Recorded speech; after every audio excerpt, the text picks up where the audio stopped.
3 stories down in Great Ace Attorney 2. And we are starting episode number 4 tonight for proper. We of course had a preview and a teaser when we finished our last episode last time, but we're gonna get stuck into it this time. And in fact, let's go to and pick out the adventure so we get the other music to do this on here, because we don't get a chance to listen to this particular theme unless you're picking, you're selecting an adventure from here. So this is it. Number 4 episode we're kicking off today. Welcome Twitch stream people, and welcome YouTube people who are watching this in our highlights later on down the line. Thank you for choosing this video. If you've stumbled across this video for the first time, hello, nice to meet you, and I hope we're going to give you a great time today if you choose to stick around. Let me know if you are enjoying what you're seeing around here. You know the usual stuff to do. You can leave likes and comments down below. If you want to go further with your support and see more stuff in the future, make sure you subscribe. Make sure you hit the bell button as well so you can get those push notifications.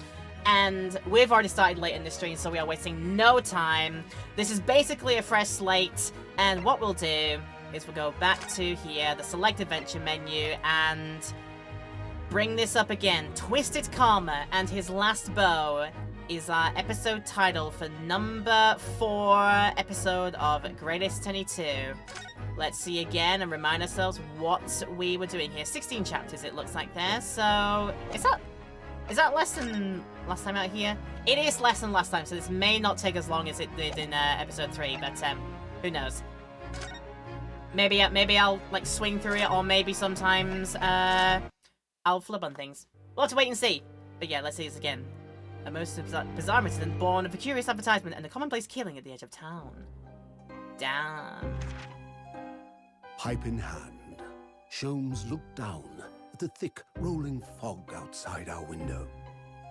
I wonder exactly how many mysteries are out there, hidden within this bed of fog, he said. How many indeed? Indeed, a most bizarre incident, born of a curious advertisement. A hellhound's mad gallop through the shadows of a serial murder. An executed man's graveyard resurrection in the dead of night. Which we had to look at last time out, yes. And a commonplace killing in a small, forgotten room at the edge of town. There is, naturally, always another side to every case, of which most remain ignorant. And it is that other side which compels me to the scene of the crime, Wilson. Mm-hmm. So quickly now, take your hat and let's be on our way, my dear fellow. Yeah? For our adventure is not over yet. Come, the game is afoot. The game is afoot indeed. He said the line. So yeah, this is our our most vague, like, generalized opening to a case so far, I think. There's nothing specifically about that opening that says what this is setting gonna be. Like, for example, in the opening of episode 2 of this one, we got the clue of it being, like, based with this Shakespearean Shakespearean person that we ran into. Third case, obviously we were traveling to this great exhibition and these demonstrations and showcases at this World's Fair kind of event. But this one, it is just sort of, it happens somewhere. So, yo, I am the excite. I mean, I'm actually kind of excited being in this sort of air of this situation of where is this going to go, what's going to happen, where are we going, who's it going to involve, who's coming back, who's maybe leaving us. I don't know. The opening gave me absolutely no clue. It was just Sherlock doing his monologuing to himself. So yo, let's just go, shall we, and see where we go. 8 days after that earth-shattering trial and Kazuma regaining his memory. Oh yeah, that happened last time. We got our buddy Kazuma back finally. We knew he was around, and it dropped on us like in the last moment of the last episode. Kazuma finally revealed himself to us again. So yay, he's back. But oh no, what's gonna happen to him? Is he on the side of evil? Ever since this bout of memory loss and amnesia they went through. So freaking hell, who knows? Who knows indeed. Alright, anyway. 8 days after that earth-shattering trial and Kazuma regaining his memory, we were in the foyer of one of London's most luxurious hotels, the Great Waterloo Hotel. Hey, are we getting up in the world here, Yunosuke? Where'd you land on such money for the stay in the hotel? My goodness. 1st of November, 10:24 AM, and the Great Waterloo Hotel foyer. Professor Mikotoba is due to arrive at any moment. Ah, that's probably why their meeting father is still coming in. Okay, that's fair. Yes, I'm so glad we got here in time.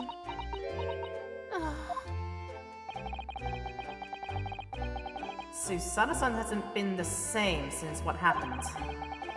Not that I'm surprised. The truth about Kazuma-sama's father. Duh! Do you suppose my father knew? That he was actually the mass murderer, the professor, you mean?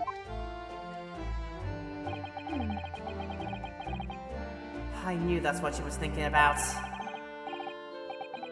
Look, there's a good chance, I'd say. I mean, they did come here to London together 16 years ago, didn't they? Yes, that's true. Come to think of it, didn't you say that Professor Mikotoba knew about Kazuma going missing in Hong Kong as well? That's right. But for some reason, he wasn't at liberty to talk to me about it. That probably means he knows then. All but it confirms it. About Kazuma showing up here in London with amnesia, and he's regained his memory somehow.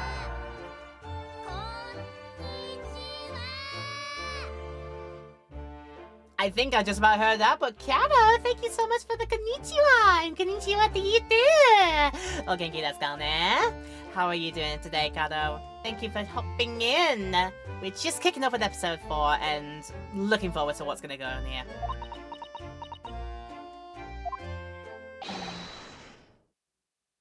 Ah, there she is. Is that... Oh, it's them two! It's Jigoku and Yujin who are scribbing up so well here in in London clothes. Nice. Oh, father! Hello, Susato. How are you? I'm very well, thank you. We're delighted you arrived safe and sound.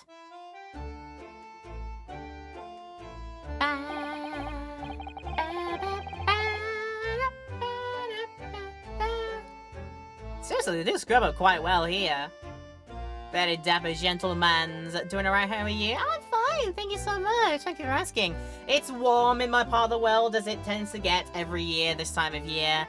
But yeah, my AC is purring like a kitten. I am very comfortable in my room right now and yeah, enjoying the show here. Hopefully you'll enjoy the show too. And hopefully you are keeping comfortable where you are as well.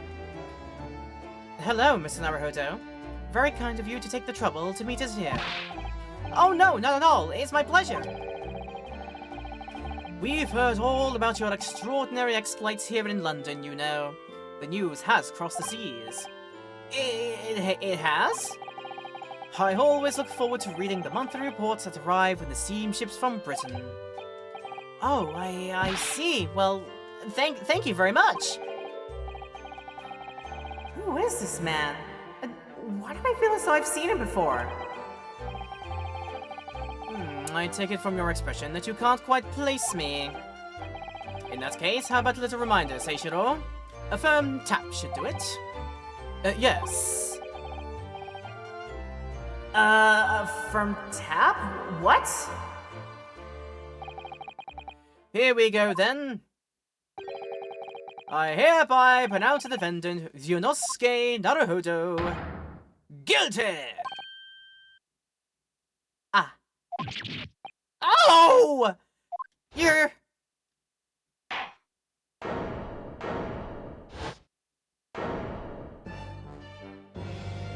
He is Japanese judgment. The court will now hear the trial of Yunosuke Naruhodo.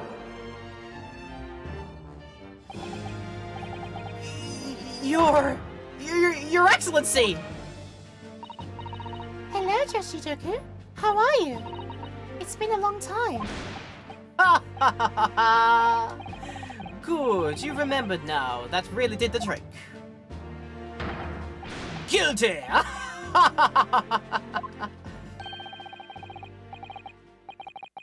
I was declared not guilty, wasn't I? And there was no laughing at the time. Oh, he's funny though. He's a light-hearted man at heart, I think. So, London again after all this time. Hard to believe it's been 10 years. To be honest, I never thought I'd be back. Neither did I. I didn't imagine Japan would ever be invited to an international symposium like this. Though, really, I doubt anyone did, to be honest. It's all thanks to you, isn't it, Seishiro? What are you talking about, Eugene?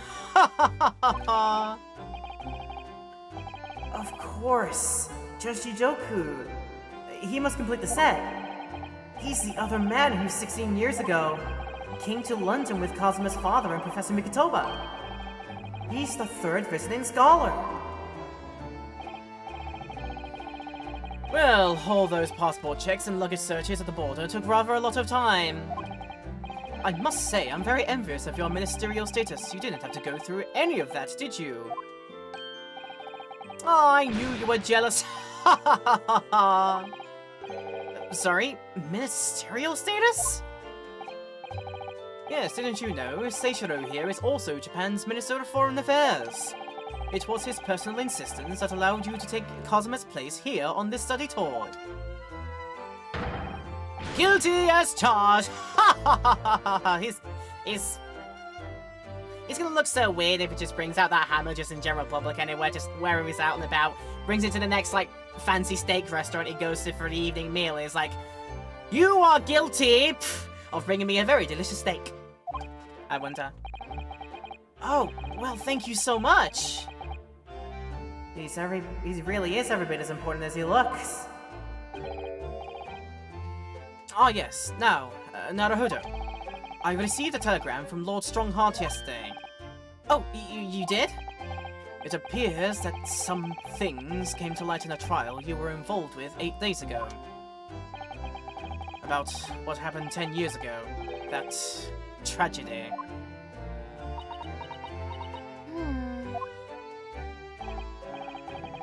Yeah, can you tell us any more about it?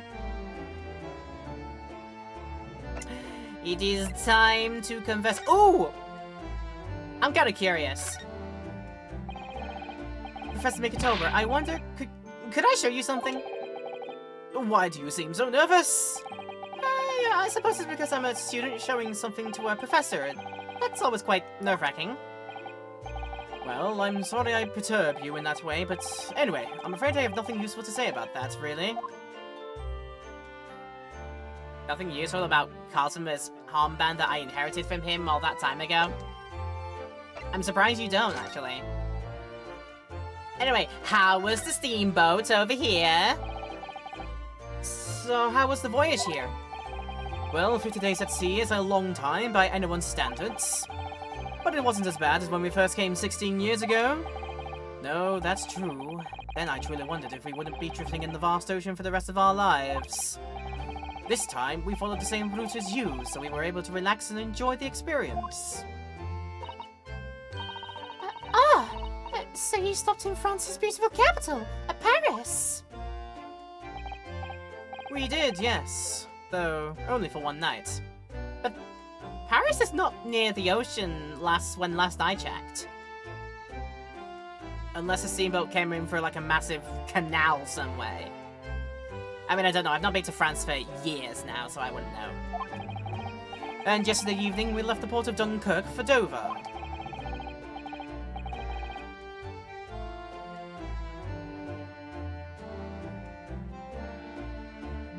No, I'm confused. How's that work then? Which way would you even go? From Japan out to the UK to England, to like that part of Europe. Which way would you go? Would you go across the Pacific? Or would you go around like the bottom of South Africa and then back up the Atlantic that way? I don't know. I'm thinking of cruise lines that existed like 130 years ago. Like I wouldn't be able to put a name on that or a place on that or anything like that. I wouldn't know. Just in time for the symposium, in fact. It starts tomorrow. It's wonderful that you were invited to attend such an important international event. I'm very proud of you, Father. It's thanks to Seishiro here. 16 years ago, he managed to ingratiate himself with Britain's Attorney General.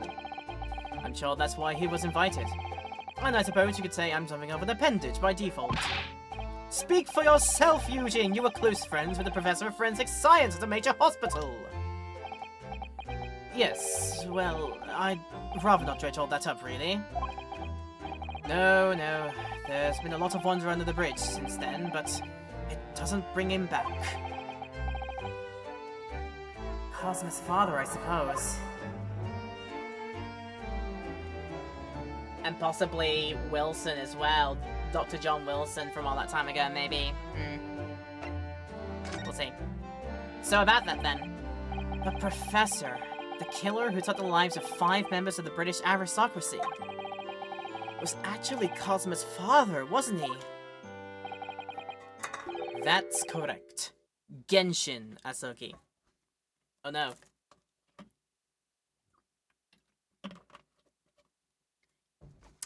Genshin, middle name Impact Asogi. Genshin. You knew, I presume, Father? Yes. He was a close friend at the time.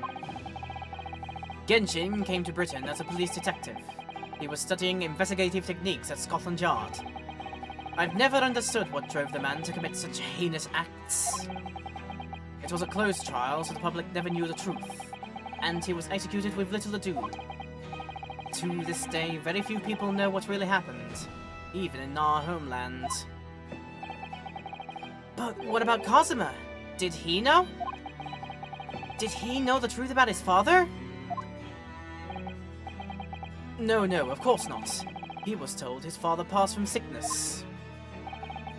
However, I suspect he may have had his doubts. Oh? Why? As you know, I tried to guide Cosima growing up as if he were my own son. Then one day, he came to my office at the university and said, I've decided. I want to travel to Great Britain and study there.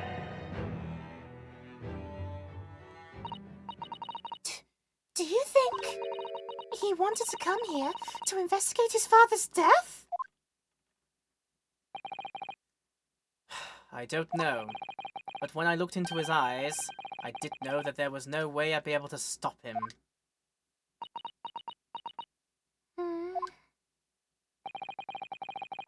Something else came to life in that trial the other day, actually.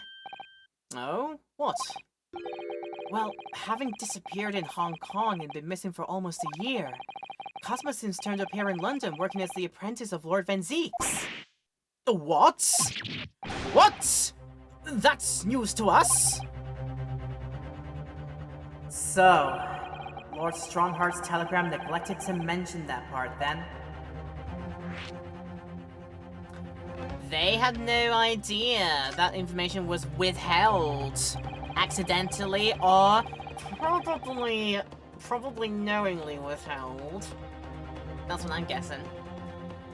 As you know, we both thought Cosmo had died on a steamship during our voyage to Great Britain in January. But he didn't die. He's alive. As you knew, didn't you, Father?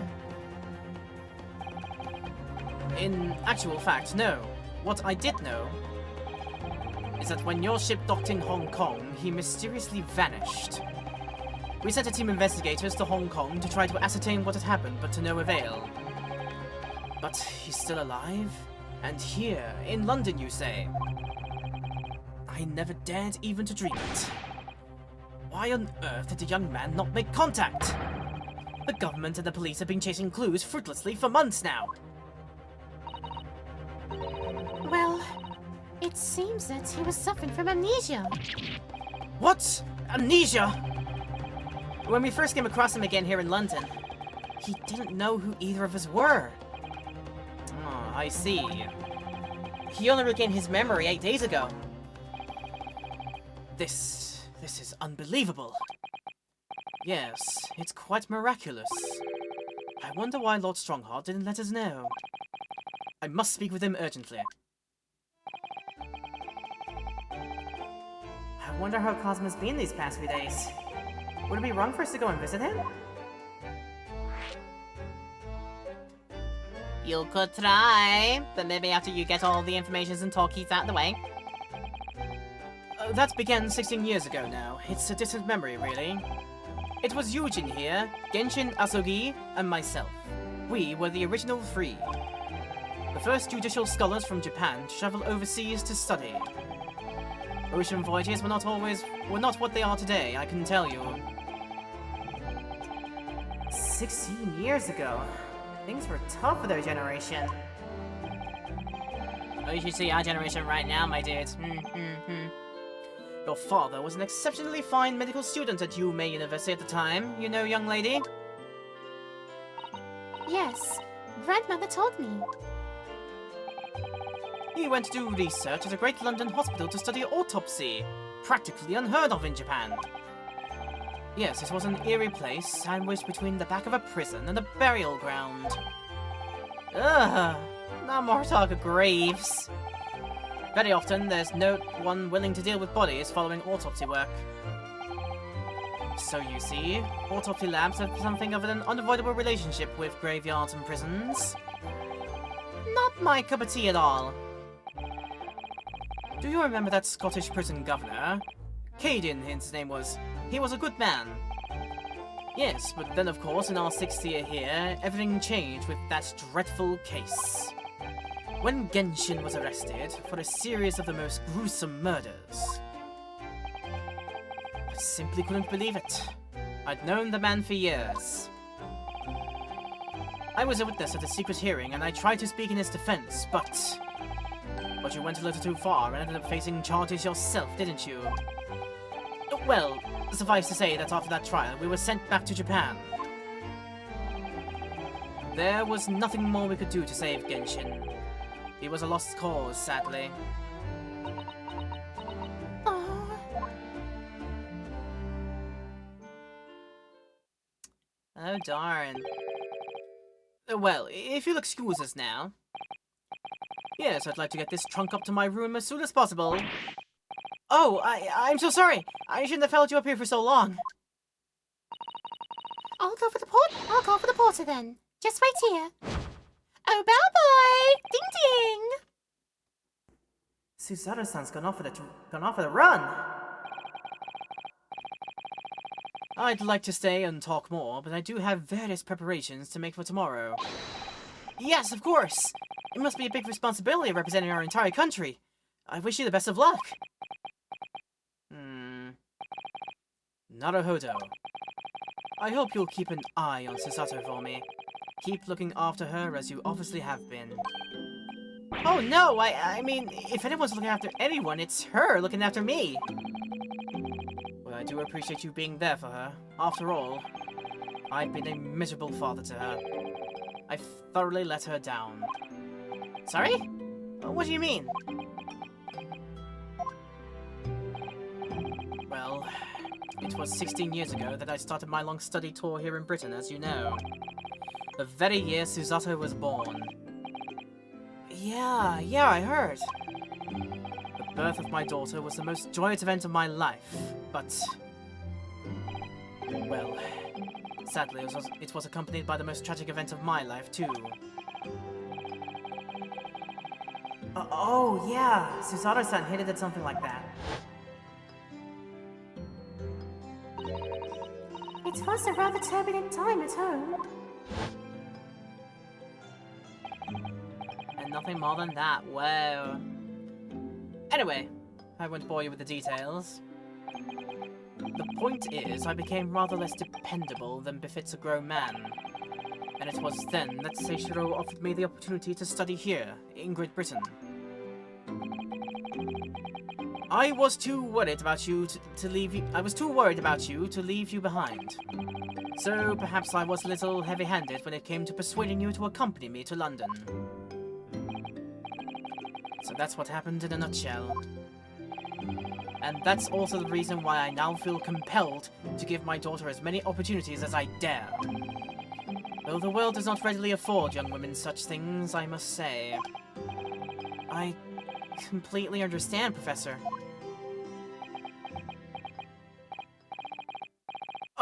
One other thing, Naruhodo.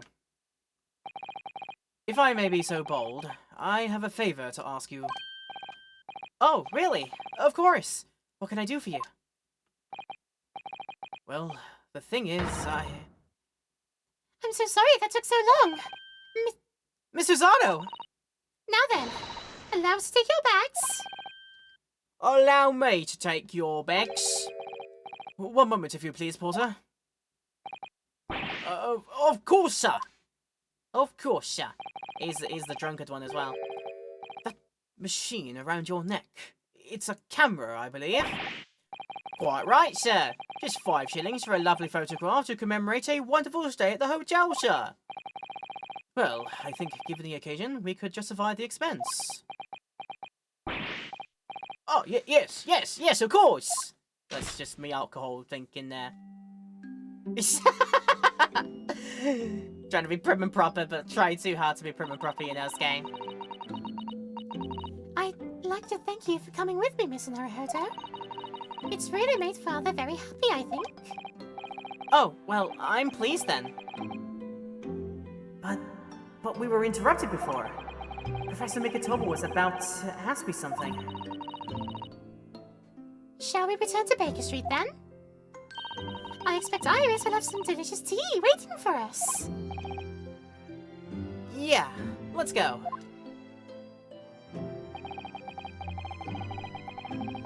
I'm getting more and more anxious about Cosmo, though. Perhaps I'll try to meet with Lord Strongheart later and ask after him. Oh, do we have, like, multiple areas we can try?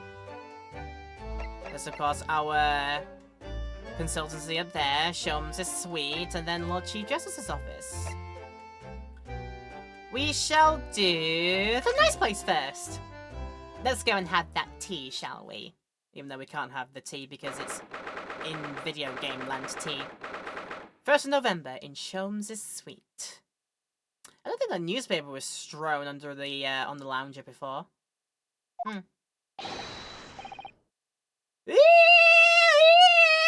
Something is up. What was that? A man screaming in a most unflattering way. Do you think it was Sholmes, wasn't it? Could that be Mr. Sholmes? Oh my, I do hope not.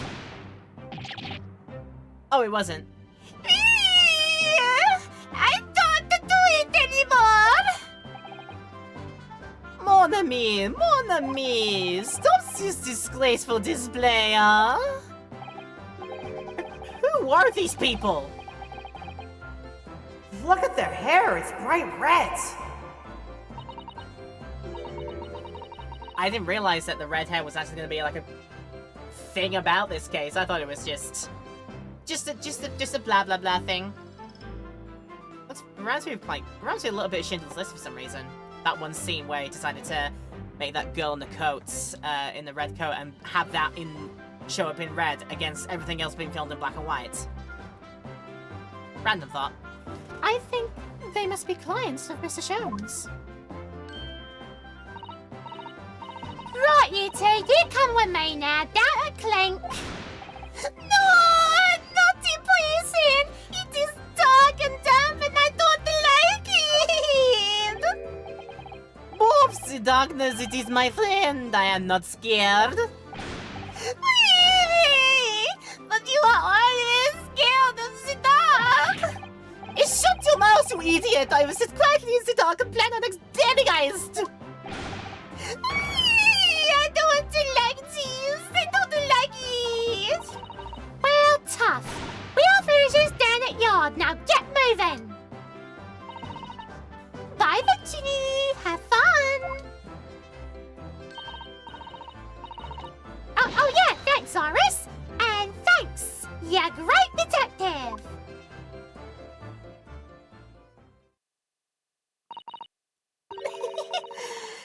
Tina makes a fine detective herself, doesn't she? Oh, Susie! And we're there! Hello, Iris. We're home. Well, did you find your daddy?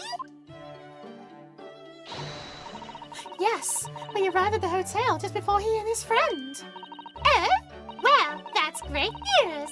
I hope I could see my daddy again soon. Yes, of course.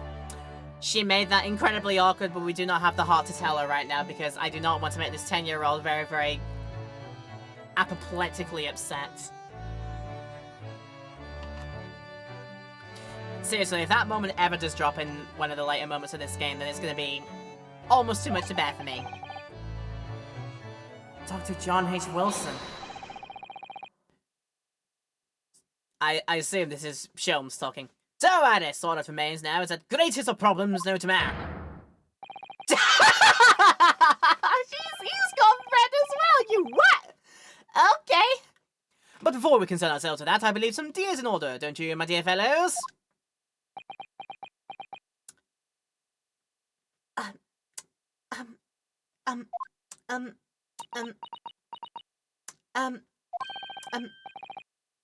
Is something wrong, Mr. Naruhodo? Do I have a crumb or such like on my face? Yeah, not so much on your face as on your head, I'd say. Come along then, everyone. I brewed a lovely special blend. Time for tea. Whatever is going on here today? In that case, let us sit and drink now. But I am, in fact, expecting a guest later today. I'll be like, yeah, can we start chatting about what I'm seeing here? The greatest problem, the lie you told, or your two visitors. None of them about the fact that his hair is now a striking Ron Weasley red. I'm sorry, that's the first name that came to my mind. I should have gone with somebody else. A striking... why am I blanking on redheads? Jesus Christ. A striking Amy Pond red. There we go. That's definitely a better redhead person to have. That's fine. There you go. Mr. Sholmes, who were the two gentlemen that were here before? Oh, just about petty criminals, nothing of significance. Of course, they have to make a living somehow. And when the moon takes me, I'm willing to turn a blind eye to all manner of infractions. When the mood takes you? All manner of infractions? But, when such fellows set their sights on Mr. Herlock Sholmes, well, that's when their luck runs out. Oh my! You were the targets of a crime, Mr. Sholmes? But I quickly devised a plan to entrap them and deliver them to our young detective ally. You should have asked Betsy to come too. You could have had an arresting tea party. I did send word, but no answer was forthcoming. The man is consummately in the wrong place at the wrong time. There's a word for it, I'm sure. Aha! I have it! A bungler! That's the word. It's a good job he's not here to hear you say that. So those redheads have been up to no good? I wonder what the men did. That is a big wonder. And why are they even here? I don't know what's going on here. The greatest problem. I'm not... There we go. What was your greatest problem? So, what was that about the greatest of problems known to man that you mentioned before? Is it another fiendishly intricate case, Mr. Sholmes? How should I best explain it? Are you aware of the theory of evolution by natural selection, perchance? Oh, certainly Darwinism. Okay. Well, I think I've heard talk of it somewhere. Possibly. It's a revolutionary scientific theory that was newly proposed 40 years ago now. According to its author, Mr. Darwin, we humans were once apes who lived in the treetops. Wait, what? We were apes? We were monkeys, yes, believe it. Indeed, and from the very moment those apes descended from the canopy to live as humans, it has been our lot to be at the mercy of the greatest problem known to man. Lots? What is this great problem, Mr. Jones? Why, is it not obvious, my dear madam? The problem of rent! Be fair, massive problem. I can't pay the rent! You must pay the rent! I can't pay the rent! You must pay the rent! Huh.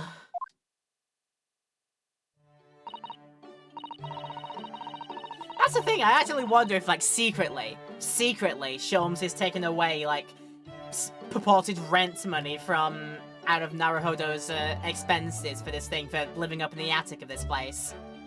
I wonder if that's been happening this whole time he's been here. That would be funny if so. But did you not receive a rather large sum of money from Madame de Spells only the other day? Pshaw, a large sum. One potato for Iris and a new motor car for me later, and all this has quite disappeared, I assure you. Honestly, Harry, you know you squandered it. Yes, well, anyway, 2 days ago, I discovered the answer to man's greatest problem, for the coming month at least. And what was the answer? I am beside myself to know. Why, there is a substantial clue before your very eyes. Don't tell me. Let me see. Humans are solid creatures and able to see what it is in front of their noses. Let me give you some assistance. Don't look, but observe me very closely.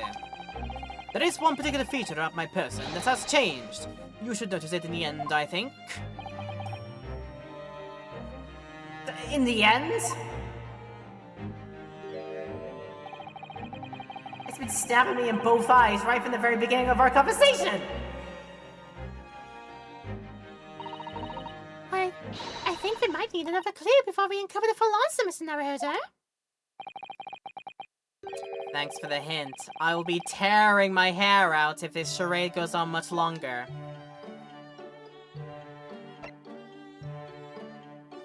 So apparently the answer to rent problems is to dye your hair Amy Pond levels of red ginger. Fiery redheads we are all becoming here, apparently. Okay, then. It's a wonder Iris isn't jump ship with that as well. I wonder. The lie you told!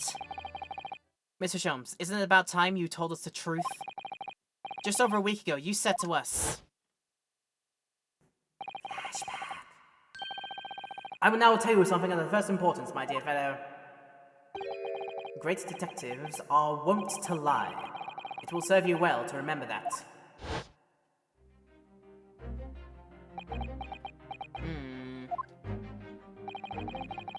That case aboard the SS Bridier in January.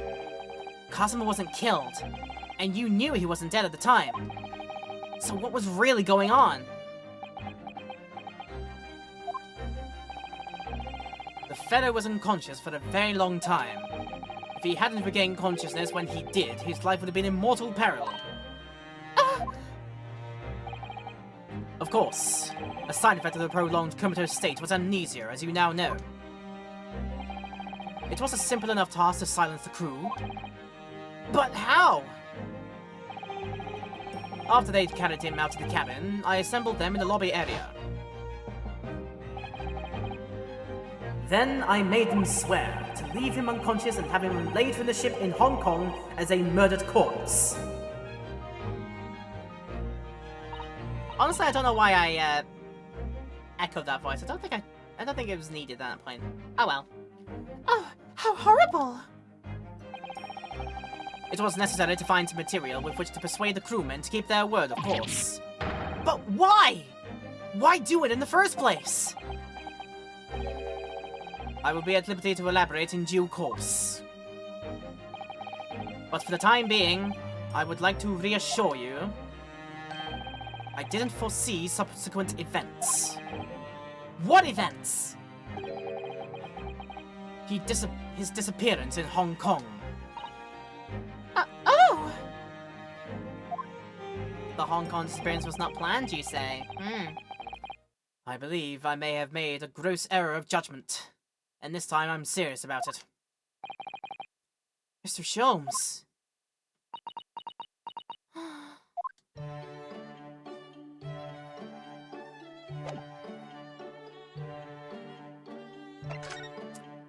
Will that really be it then, huh? Okay.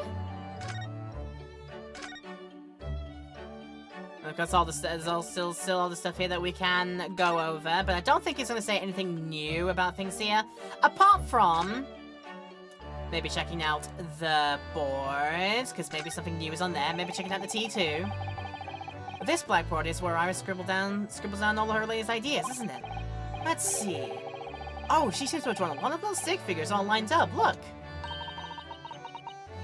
Cheap apples at the market is what all of them say. What? The little figures can speak? All your questions would be answered if only you would read this month's Rants magazine. So I'm the only one who can't make any sense of this. Maybe you are. Alright, what about newspaper? This looks like last week's edition. What's that article circled in red ink there? It's in an advertisement column. It says, "To the Red-Headed League." The Red-Headed League? What's that? I don't know. I've never heard of it before, but... Is something on my face? Oh, clearly this has something to do with that lively hair.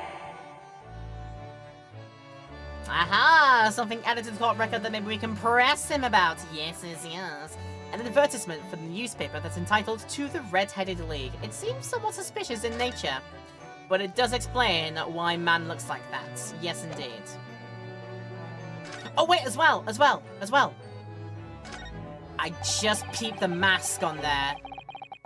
The mask caused him a war when he was assigned to Lord Van Zieks as his apprentice. When he cast it aside after that trial the other day, I just sort of picked it up. We ought to give it back to him, I suppose. But he has his memory back now, doesn't he? I can't help feeling he might turn around and tell me coldly to wear it myself. But isn't he your best friend? I don't know if he would be at liberty to say that now. Let's be honest.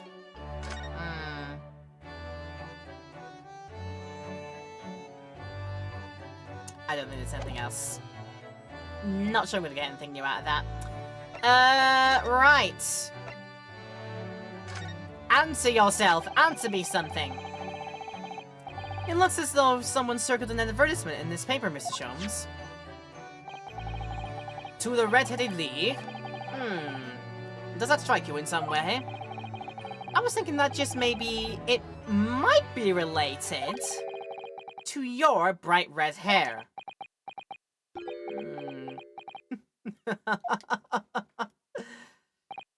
So, at last you've learned to apply my methods, Mr. Naruhodo. Sorry? In the first instance, a quite indispensable observation. Oh, believe me, I could have seen that hair with my eyes shut.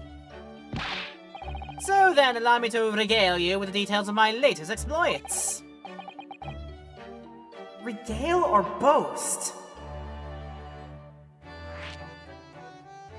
But we do get airy details about the Red-Headed League, but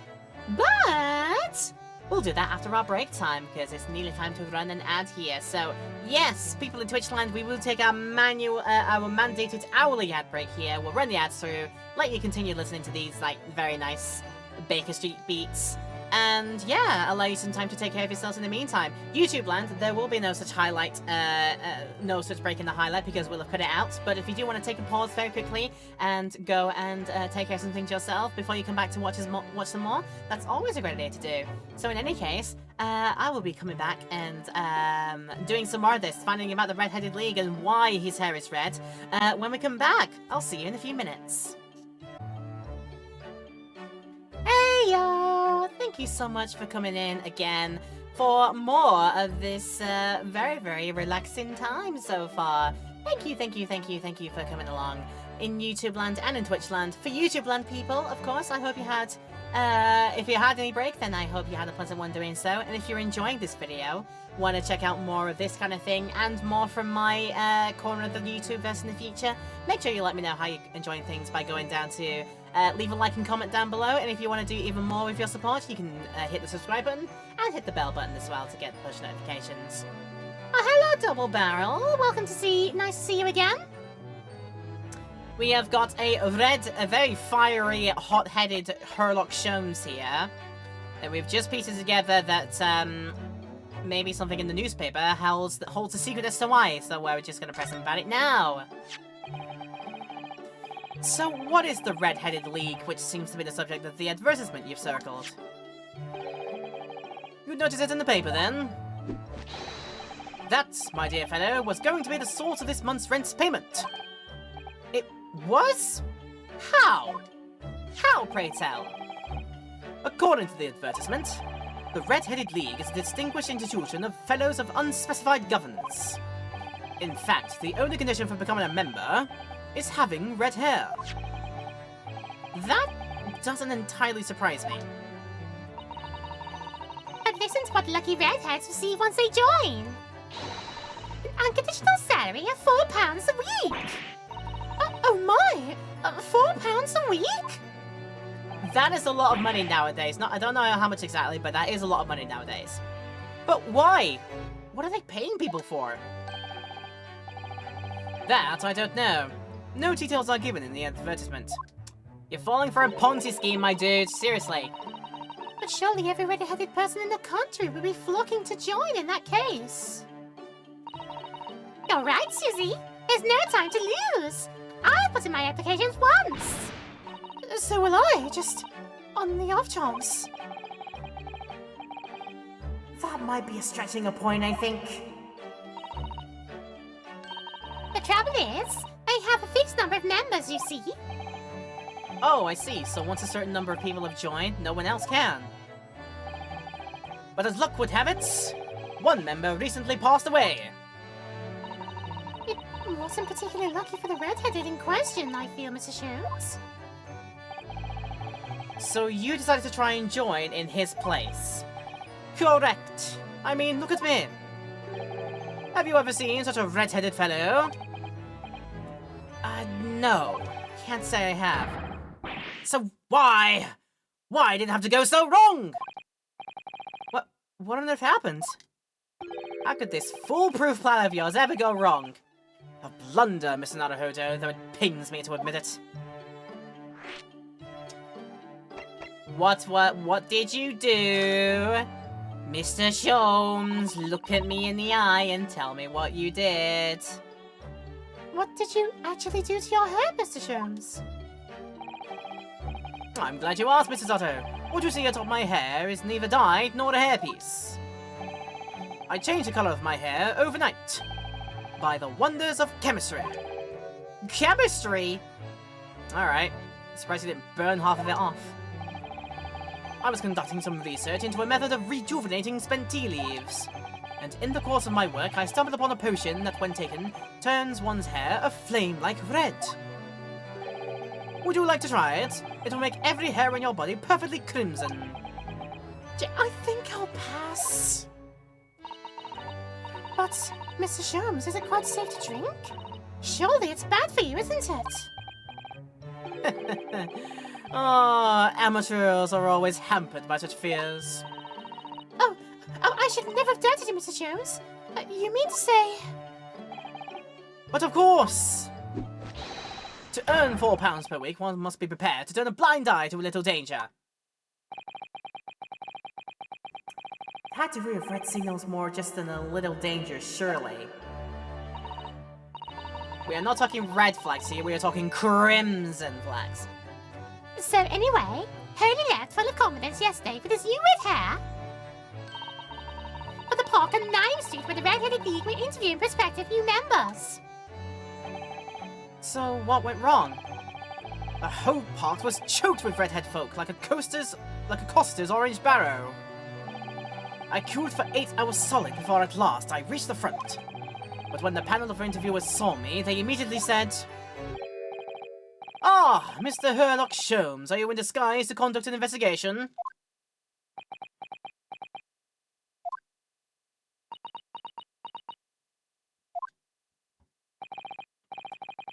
Ah. So naturally, I had no choice but to reply, "Shh! Don't give me away!" After which, I could do little else but turn and leave. Then this morning, when I looked into the mirror, irritation stirred within me. So I turned that pair into the police. Oh dear, what a disaster! For Hurley and those two redheads. Also, those people we saw at the beginning, those two were doing the interviews for this place? What? Huh? Huh? Huh. Who knows? Mr. Sholmes, you mentioned before that you were expecting a guest today. Indeed, Mr. Sato. That is correct. Not another one of those red-handed gentlemen that were here before. Not at all, not at all. They were petty villains. The guest I'm expecting is a client. Oh! A young gentlewoman who wishes to appoint the services of his great detective, no less.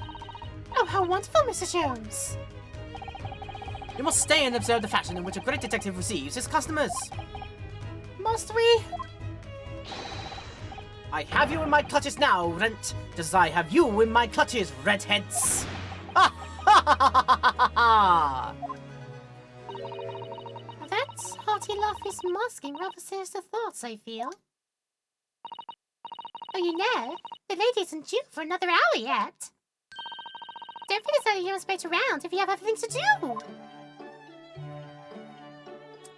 Yeah, to be fair, we do have other things to do. Strong Hearts. Go and see if I can find yourself and have like 5 minutes and 27 seconds exactly to have a word with you. Let's see it. 1st of November, British Supreme Court, Lord Chief Justice's Office. With a Barak Van Zeeks here. Here's the final draft of the opening address for tomorrow's proceedings. I've supplemented your original with the figures you asked for from the yard. I see. Excellent work, thank you. You're welcome, my lord. What's Lord Van Zeeks doing here? My, there seems to be an awful lot of tension in the air, wouldn't you say? This place is stifling enough as it is. We really don't need any more tension. Ah, God, we got spotted. No! My apologies. I didn't notice you come in. Your small stature and dark dress make you all but invisible to me. Oh, no. It's entirely my fault for wearing black, I'm sure. From now on, you must dress in white from head to toe from whenever you come here. Now then, Mr. Naruhodo. Yes, my lord? I'm right here.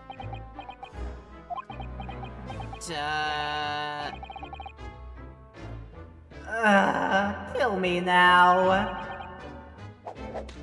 Is something wrong? Perhaps it's a little too hot in here for you. Oh, no, not at all. I mean, I've never experienced a room at such a perfect temperature.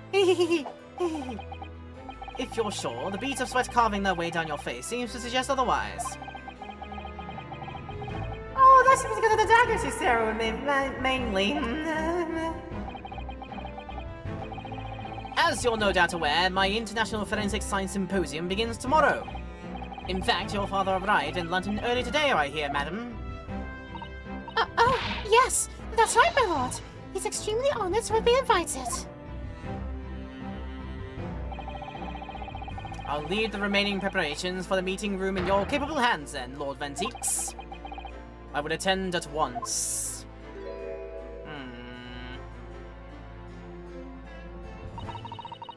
He gave you a very cold stare as he left, didn't he? I know. I felt that in the pits of my heart. But I haven't done anything. Have I? These past few days, my feet have barely touched the ground, I must say. My dedicated right hand of many years was recently put out of action in spectacular fashion. Oh, I'm sorry to hear that. Is your left hand still at service? Mr. Naruhodo, he's talking about Dr. Scythe. Oh!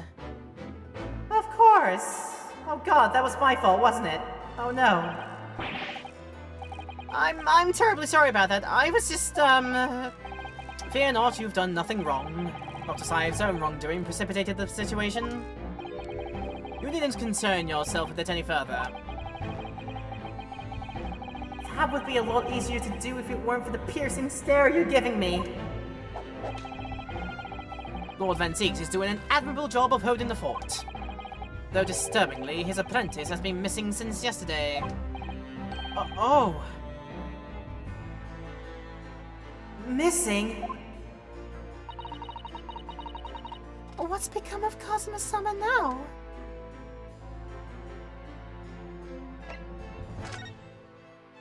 Who would rightly know?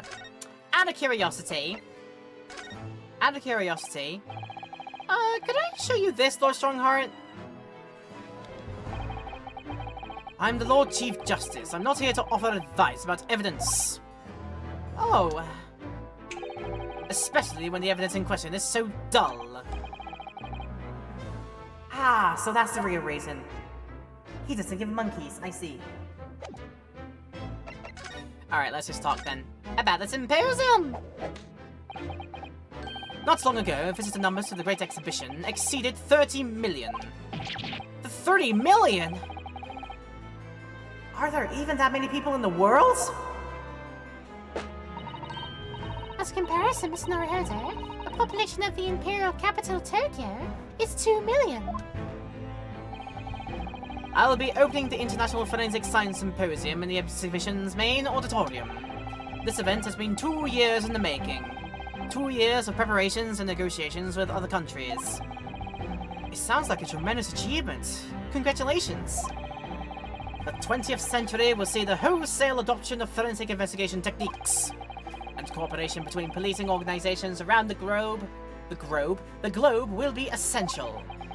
Which is why this landmark first symposium had to be hosted here, at the heart of our great British Empire, in order that Scotland Yard can become the leading investigative organization in the New World.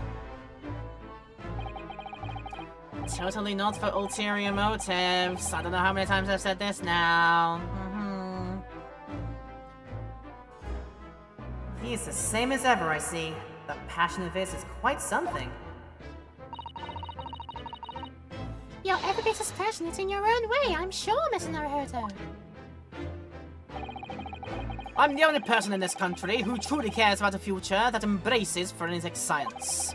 It was my intention to become Her Majesty's Attorney General and reform the Yard from the ground up. So the disgrace of the forensic investigation team has been a better blow to my ambitions. Did I do that? Yeah, I did.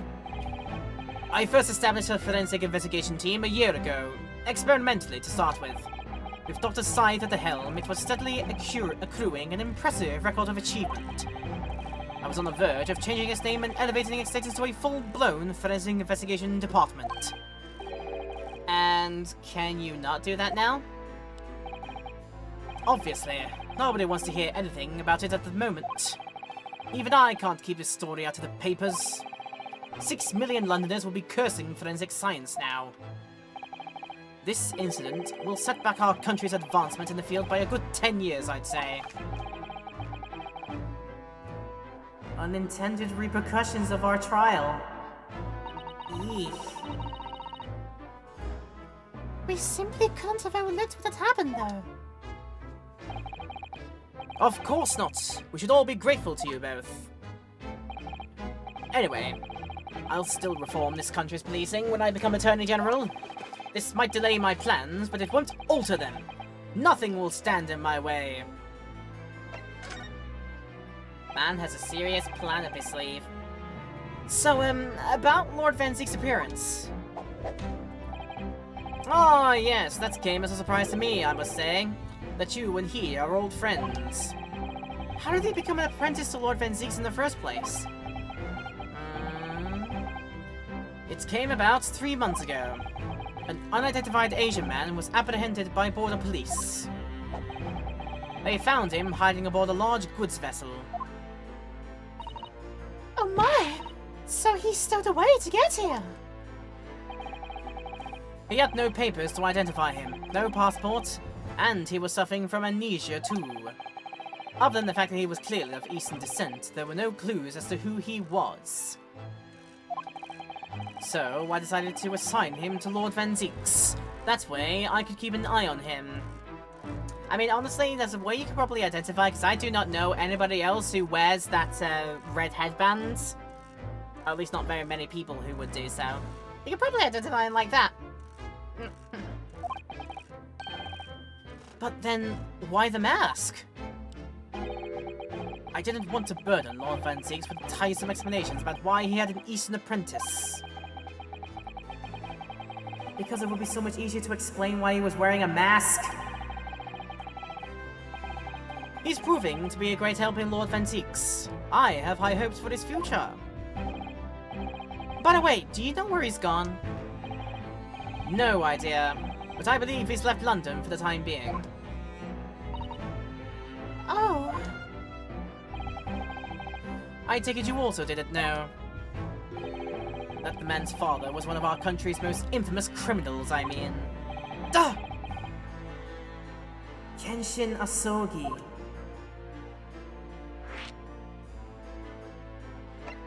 So he was put away for crimes. What crimes? Let's talk about them. I know they were of the murder people sort, but what has specifically happened?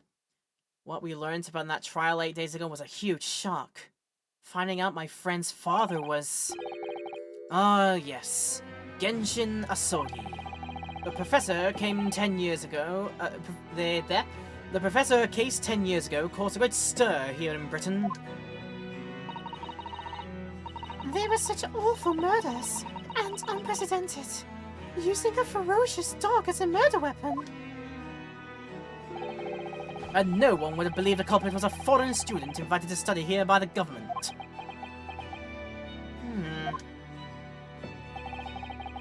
So the true identity of the killer could have been made public then, and can't be made public now. Nobody in your country knows it was him, and neither do the citizens of London. The main motivation was to avoid aggravating relations between our two nations at the time. I understand.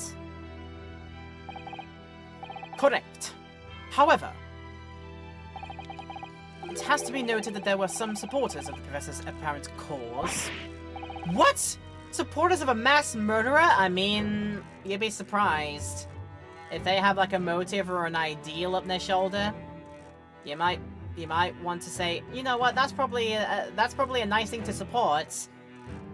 Like, you don't support them for the methods that they use, you just support them for the ideals. The majority of the man's victims were a blight on the aristocracy of the day. Somewhat ironically, their deaths actually benefited society as a whole. Or so a fair few thinkers in London believed anyway. Right, I see. But it was still murder, wasn't it?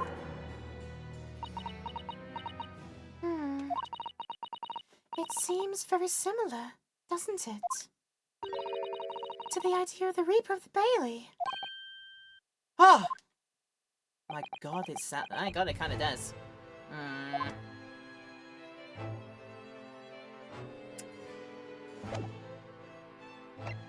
Interesting.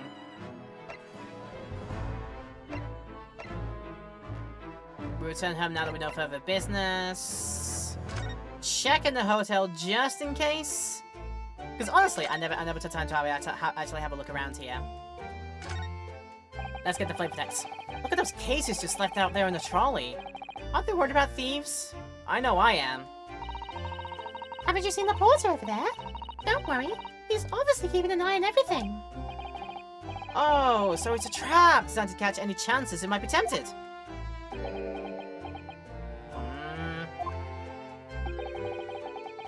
Why did the porter give me such a scathing look just now, do you suppose?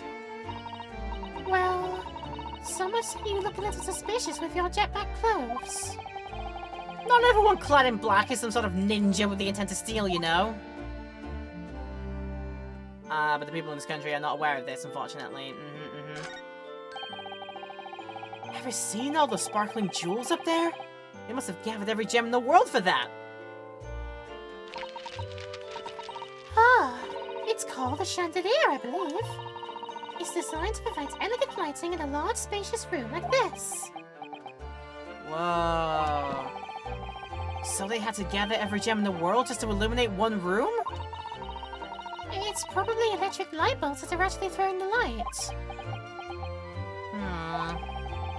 If I tried to hang stuff like that from the ceiling in the office, it would be scraping on the floor. I think perhaps chandeliers aren't for you, Mr. Naruto. You are not rich enough for the aristocracy, unfortunately. That desk is known as the hotel reception. Anyone waiting to spend the night has to report there to sign in for their stay. Oh, so do you think that's the head clerk behind the desk there? Yes, I'm sure it must be. I'd love to stay in a grand hotel like this for a little while. Wouldn't you? Just to know what it's like. If the hotel fee was paid through our stipend, I'm afraid it might bankrupt all Homeland. Yeah, true. London gives the word expensive a whole new meaning. And you just wait many years down the line, everything will give expensive a new meaning. Nah. So what else have we not seen yet? There's a painting under the fireplace that you could ruminate over. Yeah, it looks like just the painting then. I would say so. Yeah, okay. Look at that! It's a picture of the Crystal Tower! Well, the Great Exhibition is one of Britain's most prestigious achievements in recent years. I wonder how tall it is. It really does represent the pinnacle of scientific achievement in so many ways. There is a 20-meter chimney in the bathhouse near my lodgings at Yume University. The attendant there is always boasting that it's the tallest object in the neighborhood. I'm sure. Did you know that over the channel in Paris, there's a tower that's 300 meters tall? What?! How many times taller than the chimney at Yume Soaking Hot Springs is that? And if it's that tall, how does it draw properly? The smoke will get stuck surely. I don't think it's that sort of tower, Mr. Naruhodo. That is, of course, one Eiffel Tower you are referring to. Right. I've got everything in the lobby now. Alright, spending all the time out and about. He might have his guesting now. Ding, ding, ding, ding, ding. Aha! Here is my guest now, my latest client, with money to spend. Ooh, I do hope it's an exciting case, early. Remember, Iris, we are at present gripped by the greatest problem known to man. I must be willing to accept any case, no matter how unstimulating. Save locating a runaway, of course. Don't spare anyone's feelings, will you? Oh dear, I'm afraid that Hurley can lack a little tact, especially just before the rent is due. Bwang. Oh, I know you. You were in the jury last time. Again. Proving the fact that London is in fact home to only like 25 people. Seriously, I keep seeing the same ones crop up every now and then. It's kind of ridiculous. Mr. Sholmes? Mr. Herlock Sholmes? Please! Oh, please! Please find my husband! He's run away! Oh! Ah! Oh. To upset me. I beg your pardon? Never mind. A personal matter. My apologies. What exactly are you trying to say, Miss Naruhodo? I didn't say a word! Come, my dear madam, be seated. Iris, some tea, if you please. Of course.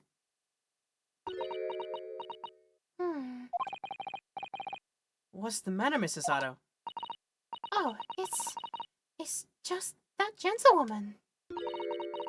I feel sure I've seen her somewhere before. Very recently. Oh, yeah, now you're going to mention it. Yes, the characters are now realizing what I came to realize about 3 minutes prior. Yeah. Evie Vigil.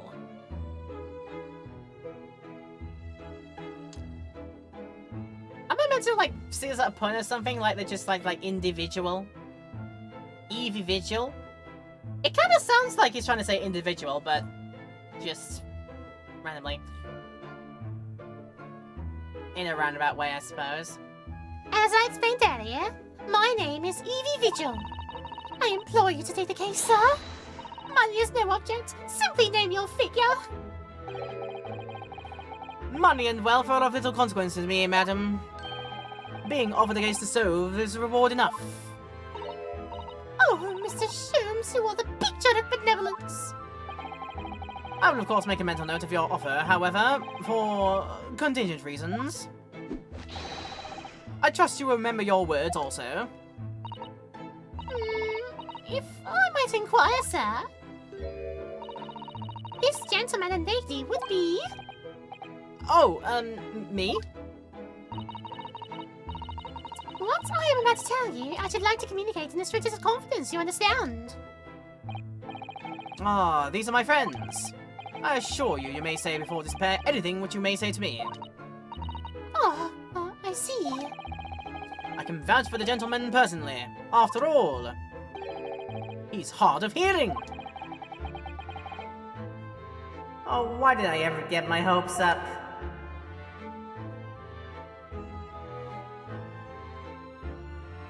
He won't hear and he won't remember because he cannot hear and he has the memory of a goldfish. I've expected you to say all that, you're probably not going to be interested in the 2 pieces of things I have in my bank right now, so let's just get talking. About yourself first, Mrs. Vigil. Mrs. Vigil. Forgive me for asking, Mr. Vigil, but have we met somewhere before? Quite recently, perhaps? Oh my! Pshaw, my dear fellow, what is your intention? Clearly you have no ability to differentiate the facial features of the English. If you wish to invite the lady to tea, you must do so in a more gentlemanly fashion. Is it possible that you're the nice young lawyer for the trial I attended last week? Ah! I knew I recognized her. To have man's face in the palm of one's hand? Oh gosh, so golly, it sends shivers down my spine. I didn't quite recognize her because she's acting so differently now. It must be very difficult for you as a lawyer. Being hard of hearing, I mean. Pardon? Oh dear, I'm so sorry. Don't worry if you can't hear. It was frippery, really. Nothing more. Oh, look what you started, Mrs. Sholmes. Thank you very much. I believe it will be prudent for you to sit quietly in the corner. Yes. Saying all that through gritted teeth because, you forced me hand into this one. How dare you. Tell us about your husband, madam. Mr. Vigil, my deity, is 40 years of age. I have a photograph here.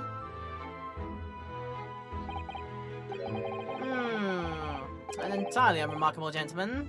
By appearance, at least. How long have you been married? It will be 15 years this year. We have a cordial relationship, and my husband's income is more than adequate, so we live quite comfortably. As it would appear. I need only look at you to know these things. Oh gosh! Your dress is the latest style, your hat clearly regularly groomed, and your eyes are animated. In short, you have no inkling as to why your husband might have disappeared, correct? That's right.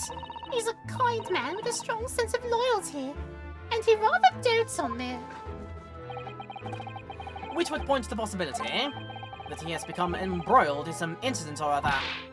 Oh, that is exactly what I fear must have happened, Mr. Sholmes. I'm quite beside myself. My husband's employment is somewhat unusual, you see. What if he's incurred some miscreant's ill will? What exactly is your husband's line of work? He's a warder at the prison. Oh, a guard. That is somewhat unusual. It would also explain the name, because daily vigil. Vigil as in watching something. He'd be watching all the crims down in jail every night, maybe, or all the nights he's on shift. That is his daily vigil. I get it now. So, your husband is a prison warder. That's right, yes. Well, in actual fact, he's the chief warder. Indeed. I see. Well, chief prison warder certainly qualifies as something of a specialist occupation. Yes, it does indeed. My poor husband must prepare those dreadful punishments and see that they're carried out. Dreadful punishments? Does she mean capital punishments? And at such times, he must occasionally spend a night or two in the prison dormitory. But for the extra responsibility, he's remunerated more handsomely than the other warders. And of course, we make no mention of my husband's work to the neighbors. Ah, yes, I believe your prudence is justified. Tell me, at what prison is your husband engaged? Berkeley Prison, Mr. Sholmes. Oh, really? Berkeley? Oh, a fine establishment. If I'm not mistaken, there is a large cemetery just behind it. Yes, that's correct. Lowgate Cemetery. The place where where that scene with the professor, him coming out of the grave, that scene from that third case. The exact same one, yeah. Ah! No! Lowgate Cemetery! The very place we were discussing in court! That's unbelievable! Unbelievable, my dear fellow, and yet undeniable. Sorry, Mr. Sholmes, I'm afraid you've lost me. Ah, pay no heed, madam, pay no heed. A private matter. This can't really be a coincidence, can it?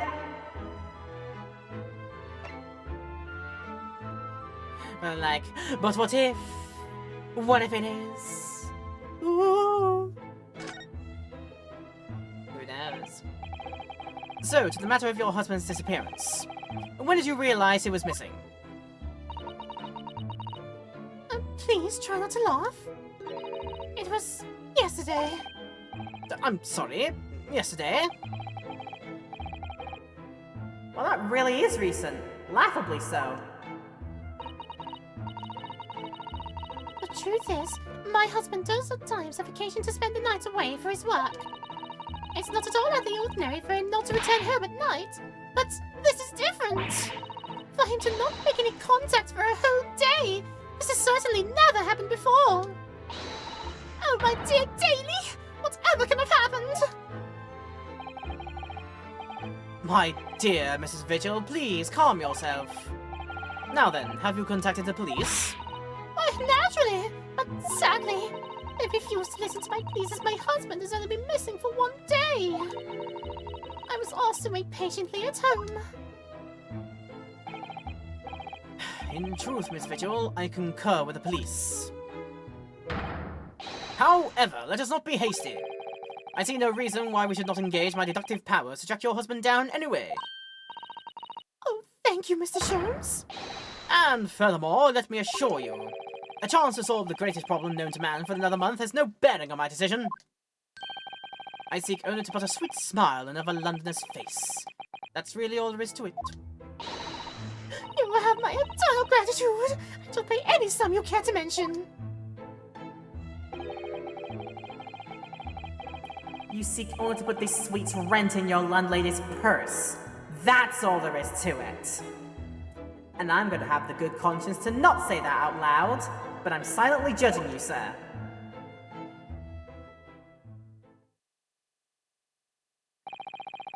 Thank you for everything you have shared with us, Mrs. Vigil. I believe I have all the information I need to begin my investigation. Oh, please report to me as soon as good news, sir. Fear not, madam. In a day or two, I shall be contacting you with a heartening report, I'm quite sure. So soon? Oh, how splendid, Mr. Sholmes. Good news will be delivered early, I always say. If you will be so kind as to leave the photograph of your husband in my possession. I.e. in my possession as well, because it's in my court record now. A photographic print received from Mrs. Vigil in order to aid with locating her missing husband, Daily Vigil. He appears to have no particularly distinctive facial features. But...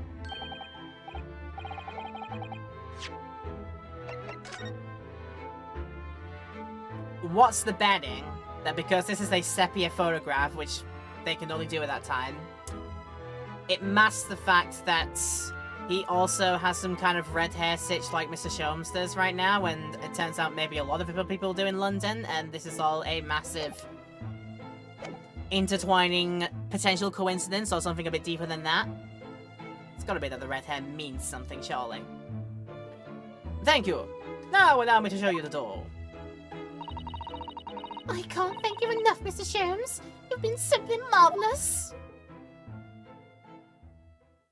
Toodaloo. You know, I think it's every time, Hurley. But how do you come out with such nonsense? Good news in a day or two? Are you sure? I can't be sure, of course, but then I didn't swear on it. I merely gave the good woman some hope. I hope to be able to give her good news, one might say. After all, the rent must be paid by the end of day tomorrow. If by that time I've successfully located Mr. Vigil, we shall be mutually relieved. Wouldn't you agree, Mr. Naruhodo? Oh, don't look at me with those pleading eyes! I'm not involved in this. This isn't my runabout here. You're the one paying everything. Jesus. Well, my dear fellow, did you hear the details of the case? Yeah, my hearing is surprisingly good, actually. Thank you for noticing. Excellent! And what did you make of it? Well, I was surprised to learn where her husband worked. At Barclay Prison, I mean. Ah, so you noted that. Of course, especially with the mention of Lowgate Cemetery.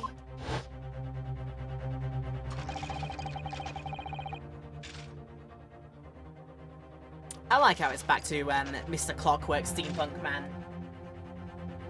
Lowgate Cemetery is at the rear of Barclay Prison, so it was renowned among the students at the university for being haunted by the ghosts of the condemned convicts. Barclay Prison is where that notorious man was incarcerated. The Professor! And now a warden from the prison has mysteriously disappeared, it would seem.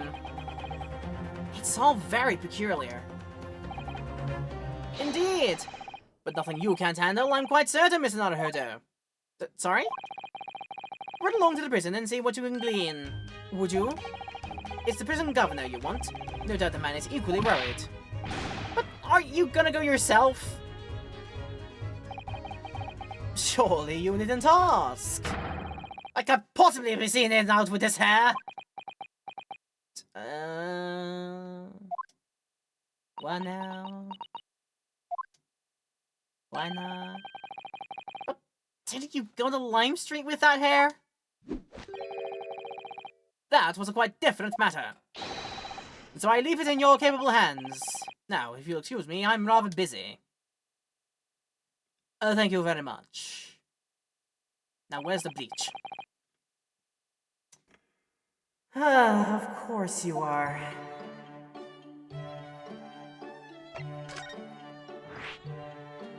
Fun. Alright, new location. Governor of Barclay Prison's office, which stands behind Lowgate Cemetery.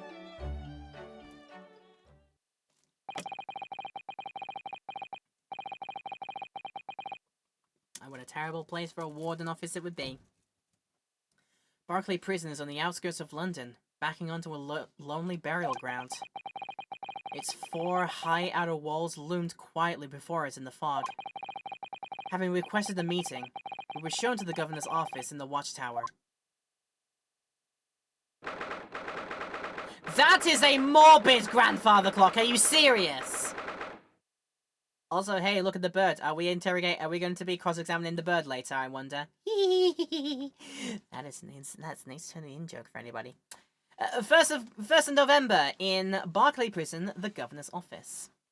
Like I said, with a gun and a hatchet and a few like arm links and coffers and yeah, the elk statue over there, and like I said, yeah, the freaking guillotine grandfather clock. Why, I must inquire?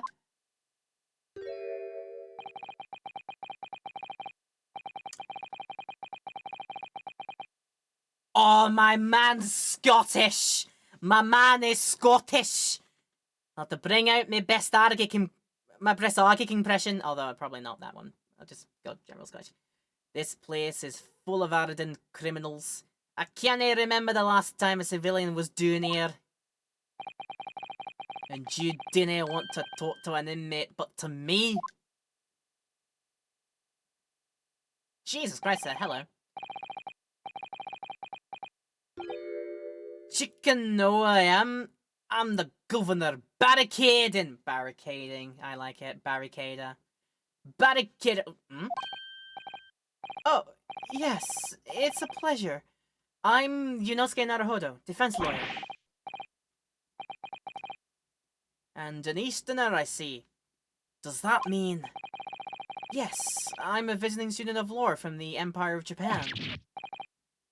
Japan? Did she say Japan? Yes? Well, there's no way near your kind in here, laddie. Maybe you should try the prison next door, eh? I didn't notice another prison next door, sir. Anyway, we came to ask you some questions, but I didn't like to be so direct, but...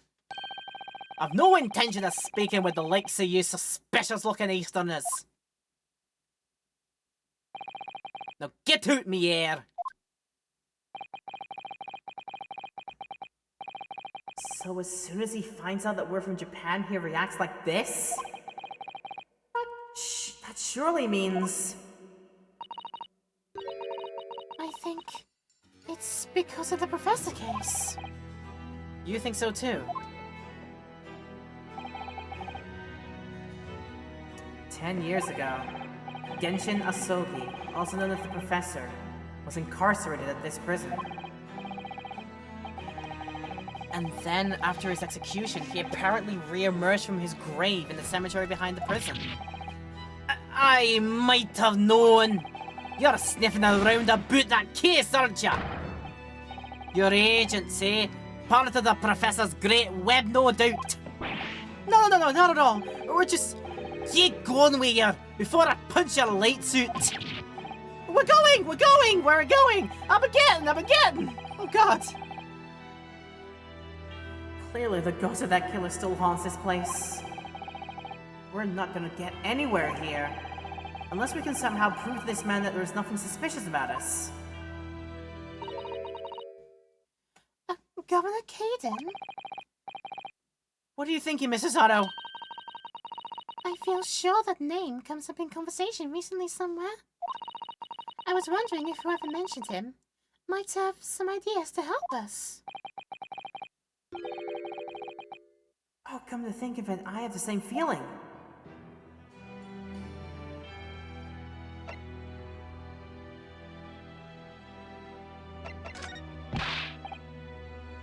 I can't take off this. I was just trying to say if there was anything we could like start this off with. I said get it! Yeah, we gotta present first. That's fair, of course, yes. Hey, one of your own. I got this. I got a this, and maybe you might be interested in a this. Governor Caden, can I at least show you this?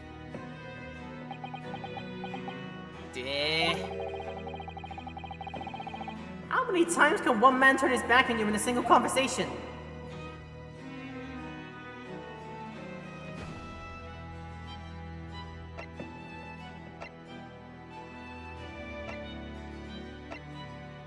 You did not care in the slightest, I see. Why not? Can't imagine this with it as well. No, not about it either. No, I see. Alright, you said get out. Get out with your... Get out with your... We haven't visited this place for quite some time, you think? Why would that be, then? Oh, that might be why Eugene is right there. Okay. Let's have a word if we might. That's Professor Mikitoba over there. That's Tumban over there! Oh, hello, you two. I was just taking a moment to catch up on the world now that I'm unpacked. But where's Judge Jigoku? Yes, he's not the relaxing sort. He's taken himself off to pay his respects to all the legal bigwigs. Having only just arrived in the country today? Goodness, he is full of energy. Professor, you mentioned something before. About how you'd known the prison governor at Barclay Prison? Oh, Governor Caden, you mean? Ah, so it is the same man. Father, we must speak with the governor. But he refused to talk to us. He said we were suspicious Easterners. Well, I'm sure if I accompanied you, it would be a very different story. Oh, would you? That would be wonderful, if you have time now. Sadly, as you can see, I'm very busy at the moment. What, busy drinking coffee in a comfortable settee? No, I have rather a lot to prepare for tomorrow, you know. Oh, sorry. I didn't say that out loud, did I? I mean, people say that I think out loud sometimes. Oops. You Mikitobas are alarmingly good at reading people's thoughts. Dangerously too good. Or could it be that you Naruhoders are alarmingly bad at hiding your thoughts? Ah, let's not fall out now. I have an idea. Ah, yes, a written note. What's he writing on that piece of paper? Here's a letter of introduction for you. Hopefully, when he sees my name, he'll change his tune. Thank you! The letter of introduction added to the court record. A note of introduction on our behalf from Professor Mikitoba to Governor Caden. Hopefully now he'll be willing to talk to us. Good luck then. Hey, thank you! Okay, that's all we needed. That's fair. Back to Governor's office, and now I can twist your hand another way, me good Scottish sir. I can twist it another way, you see. Look at this piece of paper I just got. Look at it. If you just cast your eyes over this, Governor Caden. What's this then? You can't pull the wool over my eyes, you good-for-nothing Japanese student. Mikitoba. That young jock from the forensics laboratory? That Mikitoba? Yes, exactly! Him! Yes! Oh dear. Perhaps I should have said something sooner. I'm Eugene Mikitoba's daughter, Susato. Jinx! You're the young man's daughter? And you didn't think to mention that before? I do apologize. Aye, well, you'd best take a seat then. Can I offer you a cup of tea, perhaps? And dinna forget to try one of these wee handcuff biscuits.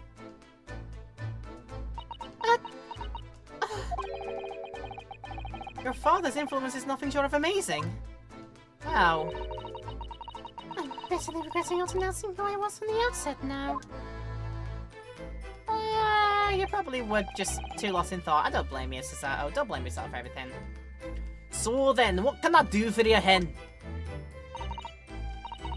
Well, we're currently investigating a case. It's one of your warders, you see. He's gone missing. Missing? That's right. It's surely been reported to you as well, being the prison governor. Don't tell me this is the first time you've heard of it. I have near heard nothing of the sort. There's no missing persons in my prison. Oh? But how can that be? It's Mr. Daily Vigil, your chief warder.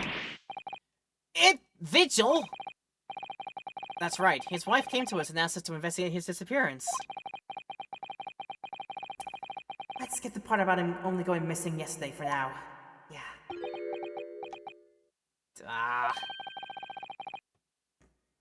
Oh, clearly that means something to him. Would you be so kind as to tell us what you know, sir? Aye, of course. Thank you. Thank you for being cooperative now. Yay. Absolutely big yay. Chief Warder Vigil. About him, please. We understand that Mr. Vigil is the chief warder here at the prison. Aye, that he was. Strong sense of responsibility and dedicated to the job, no doubt about it. He was a fine warder. Sorry, did you say was? Aye, it doesn't work here no more. He left the job. Oh my! News to us. When was this exactly? Is a question. When was it about? Can it be much less than 10 years ago now? What? It's 10 years ago? He stopped working here 10 years ago? Aye, as I mind it. Didn't it, Jicken? I haven't heard the fellow's name in all that time. That's a worry if he's gone missing though. But Mrs. Vigil made no mention of it. I think perhaps Miss Naruto, that his wife simply doesn't know. I think she's unaware that he no longer works here. Governor Keenan, can you tell us what happened? Why did Mr. Vigil give up his job here? That's important, is it? Yeah, I believe it may be. Literally everything you can spare. Please say. What are you thinking, Miss Naruto? I can't help wondering, given that it was 10 years ago. Ah! Which was exactly when the professor was being held at this prison. It can't be a coinkydink, not at all. So Mr. Vigil actually resigned from the position of chief warder 10 years ago. You're telling us? What happened to make him leave the job? In actual fact, he didn't leave the job willingly. He had no choice in the matter. You mean he was dismissed? It was after a particular walk. Sorry, a walk? How'd they say? Walking a mile, walking a mile, walking a mile, walking a green mile.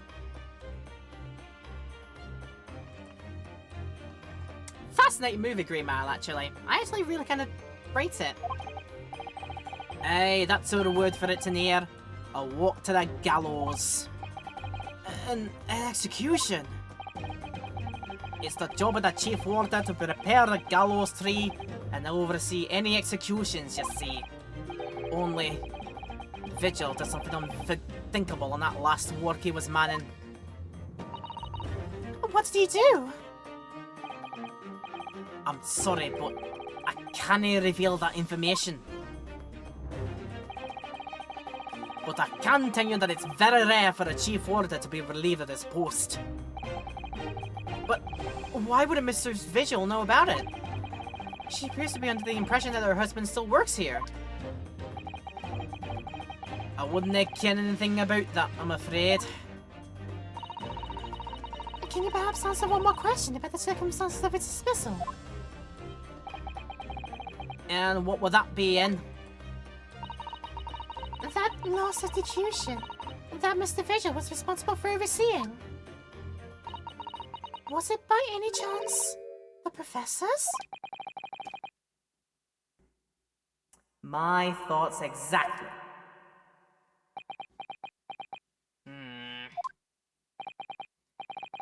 I'm sorry, I really am, but I'm not at liberty to answer that.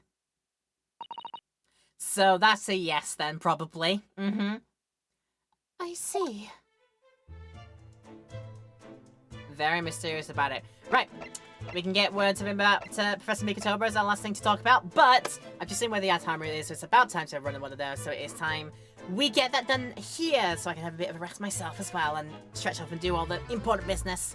And I recommend everybody else does that as well, here in Twitchland and YouTubeland too, if you want to take a quick pause and take care of some things in the interims. That's always a great idea to do.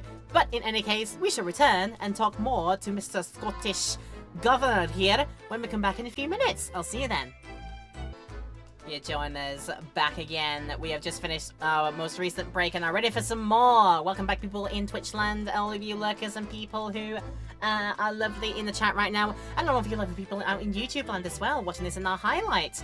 Please do let me know if you're enjoying the highlights and all that good stuffs by doing a thing. You can leave a like and comment down below. If you want to go further with your support and tune in for some future episodes of this and some other things coming on the YouTube channel, do not forget to hit the subscribe button and hit the bell too to get those notifications pushed through to you. All of that would be super, super helpful if you did. Then yeah, thank you in advance if you decide to do so. Alright, our last, maybe potentially last tree to point us to have a word with Mr. Scottish Warden Boss about. Let's have a go at it. My father came to Britain all those years ago in order to study forensic medicine. But you seem to have been well acquainted. The dead room, the prison, and the cemetery have a lot to do with one another. After all, they need fresh corpses for forensic research. Chicken? Yeah, I can imagine. The advancement of medical science isn't always particularly palatable. Your father worked in the laboratory just on the far side of the graveyard. In the basement of St. Sinners. It's still in use today. St. Sinners? Oh, that's come up before, I'm sure. It was where we found, the ledger, and we found Sai for the first time as well. Yes, it is a relevant place. Yes, that's right. We've been there. Mikotober and I have to use to ride in a carriage together and negotiate terms. For more, fresh material, I suppose. Aye, and we used to sit in there for hours and gab on about dissection and all sorts. Ugh, it takes me back. Over a pot of tea and a plate of cuff biscuits, of course. How charming. Sweet, like, nice biscuit types just in the shape of handcuffs. He was a good fellow, your father. Reliable and dead set on his work. But I'm afraid I'll never understand you, Japanese. Because of Genshin Asogi, I suppose. Most of us are nice, but some of us turn out to not be. Isn't that just like the nature of humanity, unfortunately? Well, I can't tell you anything else. Thank you so much for your time, Governor. Oh, one moment before you're away then. I'm sure I have it in here somewhere. Found it. Here, take this as a wee souvenir of your visit to the prison. What is it? That's Vigil's dismissal notice. It's 10 years old now, of course. Oh my! Are you sure? Aye, it's no trouble at all. It's no the original, mind. It's just a copy of it. Okay, that's fair. Nice to have a copy. The harsh reprimand incurred by Mr. Vigil 10 years ago that resulted in him losing his job as chief warder of the Barclay prison. In a dismissal notice now into my court records. Thank you very much, Governor Caden. Well, in return, do me a favour and never come back here. That case is closed. A frightfully very, very nice man. Well, I think we ought to return to Baker Street for the time being. Yeah, I agree. We need to report back to Mr. Sholmes with what we found out about Mr. Vigil. And what will he tell Mrs. Vigil, I wonder? As I said before we move on, I never actually examined the room. I want to examine the room. The window, the table... The desk made of mahogany, baby. Oh look, we have an opportunity here now, while the governor is away. Mr. Naruhodo, he could be imprisoned if we were caught. Oh, that's a good point. Perhaps not then. No, but I want to find out about the frickin' guillotine, Grandfather Clark. I want to know. Maybe when he's definitely like out. Not just out, but out, you know? Maybe when he's definitely out. Maybe that's when we'll get our chance.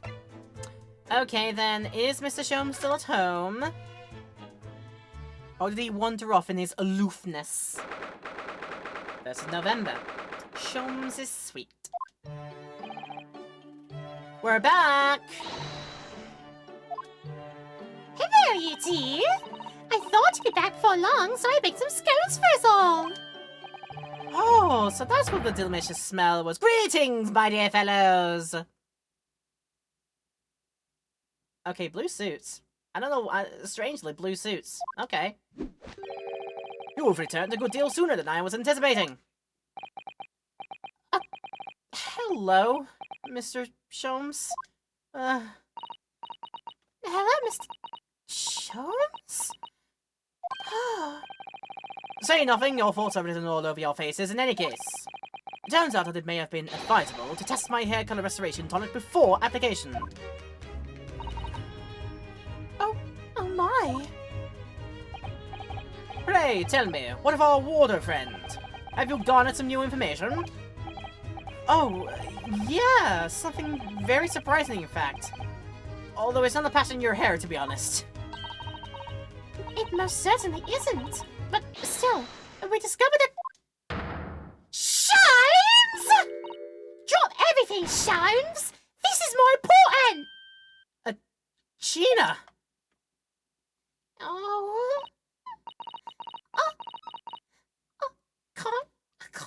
I can't Adam and Eve it!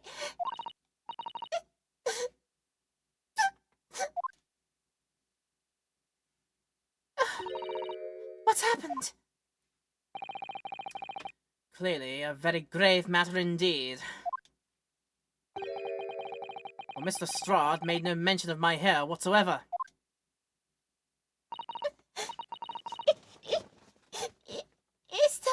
It's the boss! What do you mean? Inspector Gregson? Did something happen to my fish and chip man? Did something happen to him? The boss he's dead! Something happened to my fish and chip man! What? They just found his body shot with a pistol! What? But Inspector Gregson! He was murdered! No!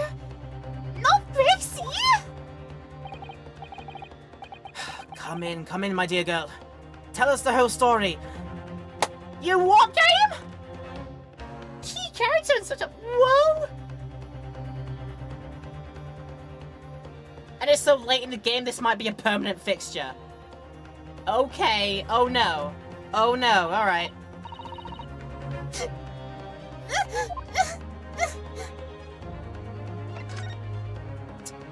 Okay then. Yes. Guess I gotta get this out of the way now.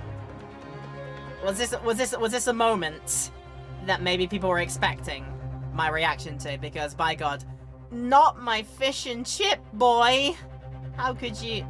Why would you? Okay. Let's just go. Are you serious, Ina? Inspector Gregson was... He was really shot? I don't know much about what happened myself yet. They're still there, investigating the scene. Where did this take place? A little rented room in a building full of flats on Fresno Street. The outskirts of town. Nowhere near his home. He was perhaps investigating a case then. But the thing is, no one at the yard knows nothing about no case round there. Oh, how strange. The boss was... He was so good to me. I know I ain't up to much yet, but one day I was gonna show him. I was gonna show him I'd become a proper detective. Oh, Ginny.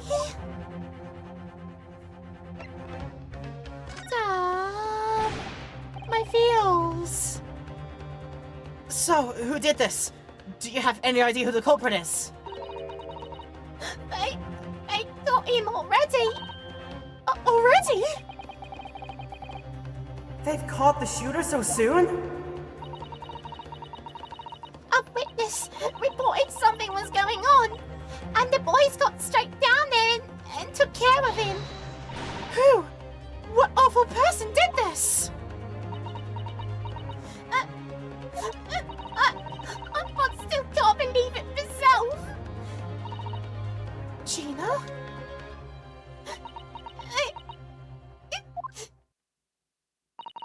It was the Reaper.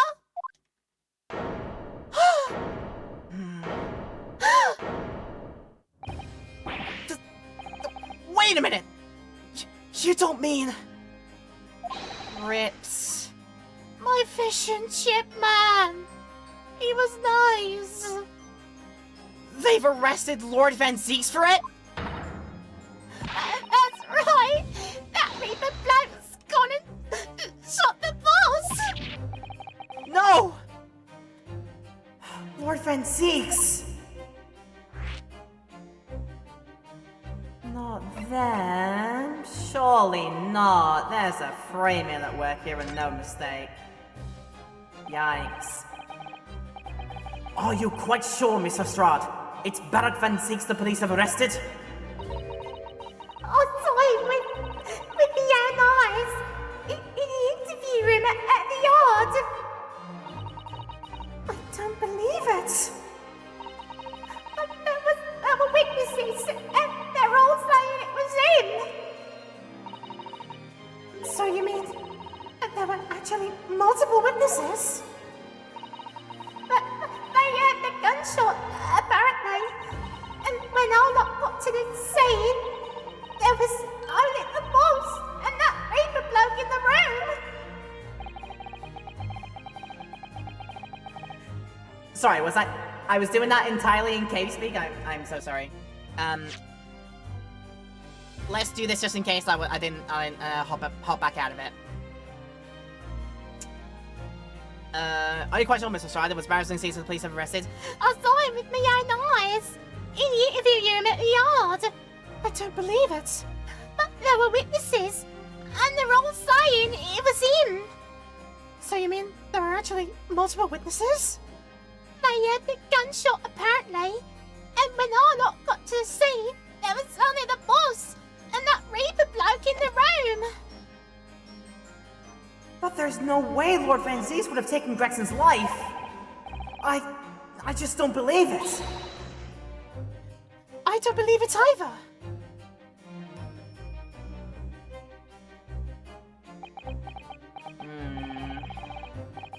Thank you for informing us, Mr. Strahd. This really is most terrible news. I'm dreadfully sorry. What are you saying sorry for? You didn't do nothing!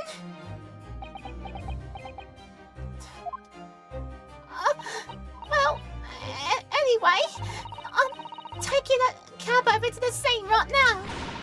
Please come and all, as soon as you can. You've got to help. I did not like to see Gina with that like that. She was so distraught. Bless her. She's still only a kid as well. Oh, man. It's a detective's lot to appear where some sinister plot is unfolded. Little wonder we all look haggard. Sometimes these things are almost too much for the nerves.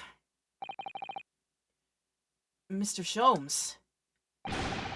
What use in there is being a great detective if I fail to see something like this coming, How could I let this happen to Gregson? To Gregson!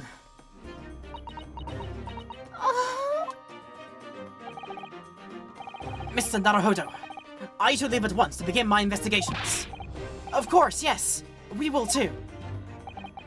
It would be helpful if you could talk to Mr. Reaper and see what you can glean. I'm sure if you're intending to do so anyway. Until later then.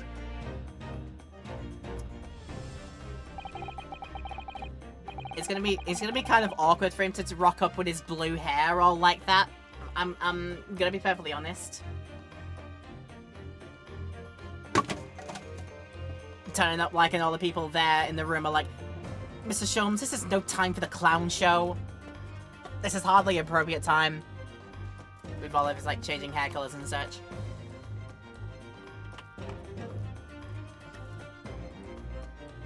But yeah, I said right at the start that I think they were purposely being very coy and sort of a bit general when they introduced the case so vaguely. Like, no specific materials or hints about the case were given. The only thing that they really mentioned or touched upon was everybody in their red hair. And somebody supposedly random being done in somewhere. This is literally all the information we were given before. They said nothing about this, so I went into this absolutely blind to what was gonna go happen. And then it turns out Mr. Fish and Chipman is Mr. Victim. This I did not see coming. Well, yikes. It got everybody in there like, whoa, what the... Everybody was not prepared for that one. Nobody was.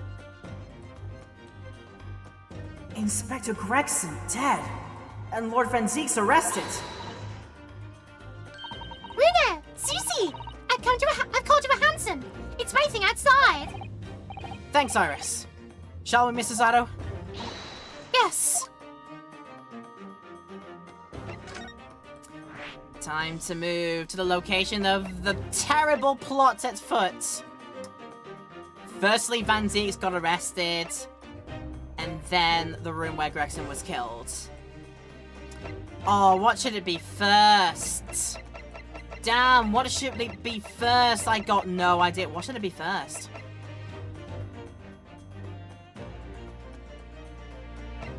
Nah, I think it should be the room first, and then we'll start picking up the details about... what was there and seen. Okay, then. So this is where the dastardly deed happened. Oh, it's in front of one of those boards, you know, the one that Charlie Day did in that scene where it's like trying to put all the pieces together. It's all a conspiracy, man. I'll tell you right now. Trying to link everything together like that. It's exactly that. It's exactly that same kind of a board. Maybe Gregson was using this room as a secret location to conduct work in and try and link things together and link very long unsolved cases or something, or those particular cases that just like seem to have no leads or no connections, but then he goes instead to sort of like figure out and try and find out maybe. Okay, the 1st of November in a room on Fresno Street.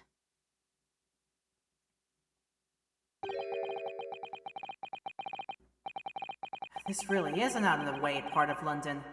I doubt many people find their way down this back street.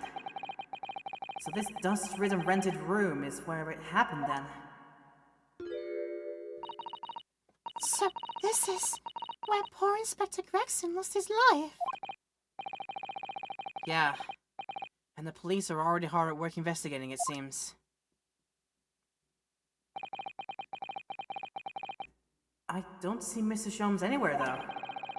Perhaps his investigations have taken him elsewhere. Oi! What you think you're doing here? Every one of them drawers has got to be taken right out so you can look underneath and all. I want the space above the ceiling checked, and don't forget to look inside the chimney stack too.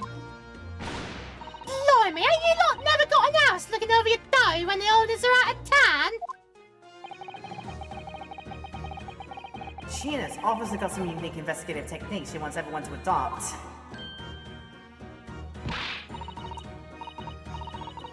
And probably forcing them a bit more, with a bit more vim and vigor as compared to normal, since she's probably obviously very stressed.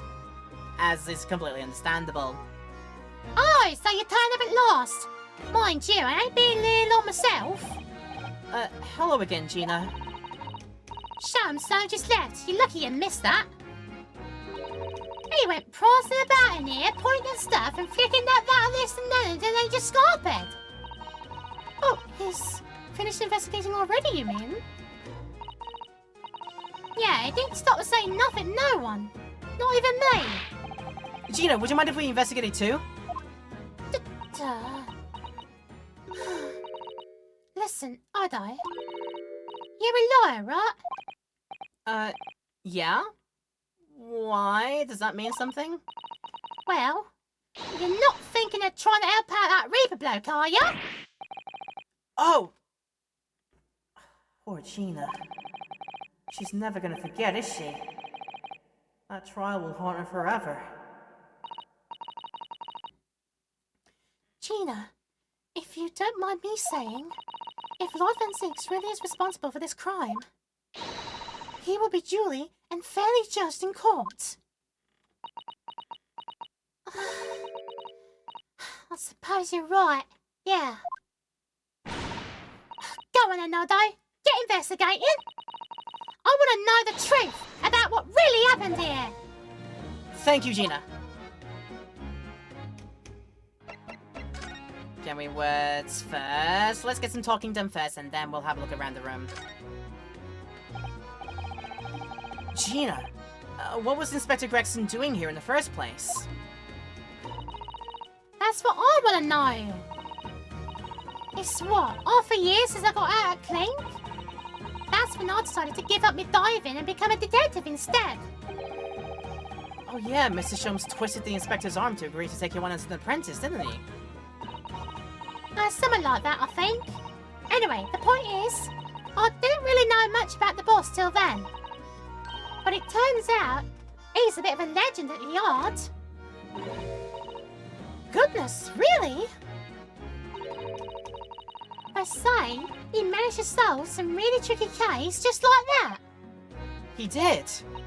Yep, and ever since then, he started going out on all sorts of investigations, but always on his own.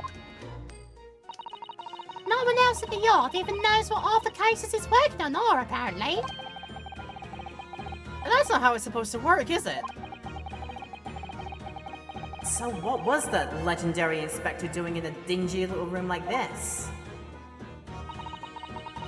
I know we had a lot of respect for the Reaper and all. And look where it landed in. Respect for the Reaper? In what way? I heard him say as much. I take my hat off to that fella for his words. It's not how the general public feels, is it? Most people are terrified of the Reaper. Yeah, the boss said that that's exactly why he respected the bloke. I didn't realize Gregson held the Reaper in quite such high regard. He said something else to me and all. That I didn't need to worry about the Reaper, because he only goes after people what are bad. It did kind of set my mind at ease when he said that. Oh, right. Oh, he was a nice man at heart. You know, you have a good load of fish and chips on you, and you just feel that warm, fuzzy feeling inside of you. When you do, you're like, I can be nice to everybody after I've had my fish and chips. I can see that. So what is this place then? Does anyone live here? Apparently it's been rented by some cove called Hugh Boone. Hugh Boone? It's a sort of here today, gone tomorrow name, that, isn't it? Yeah, he's what we call an unidentified person. We have been able to get in touch with him. I see. Well, judging from appearances, I'd have to say this place hasn't been lived in for a long time. If ever. Right? All the lads from the yard pulled down to get stuck into investigation. But there's so little here, no one knew what to do with themselves. I do wonder... Yes, Mrs. Otto?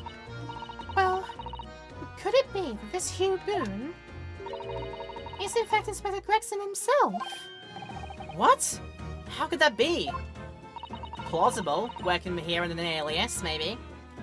Well, if he was investigating on his own, it's quite possible that this is in fact some kind of secret office of his.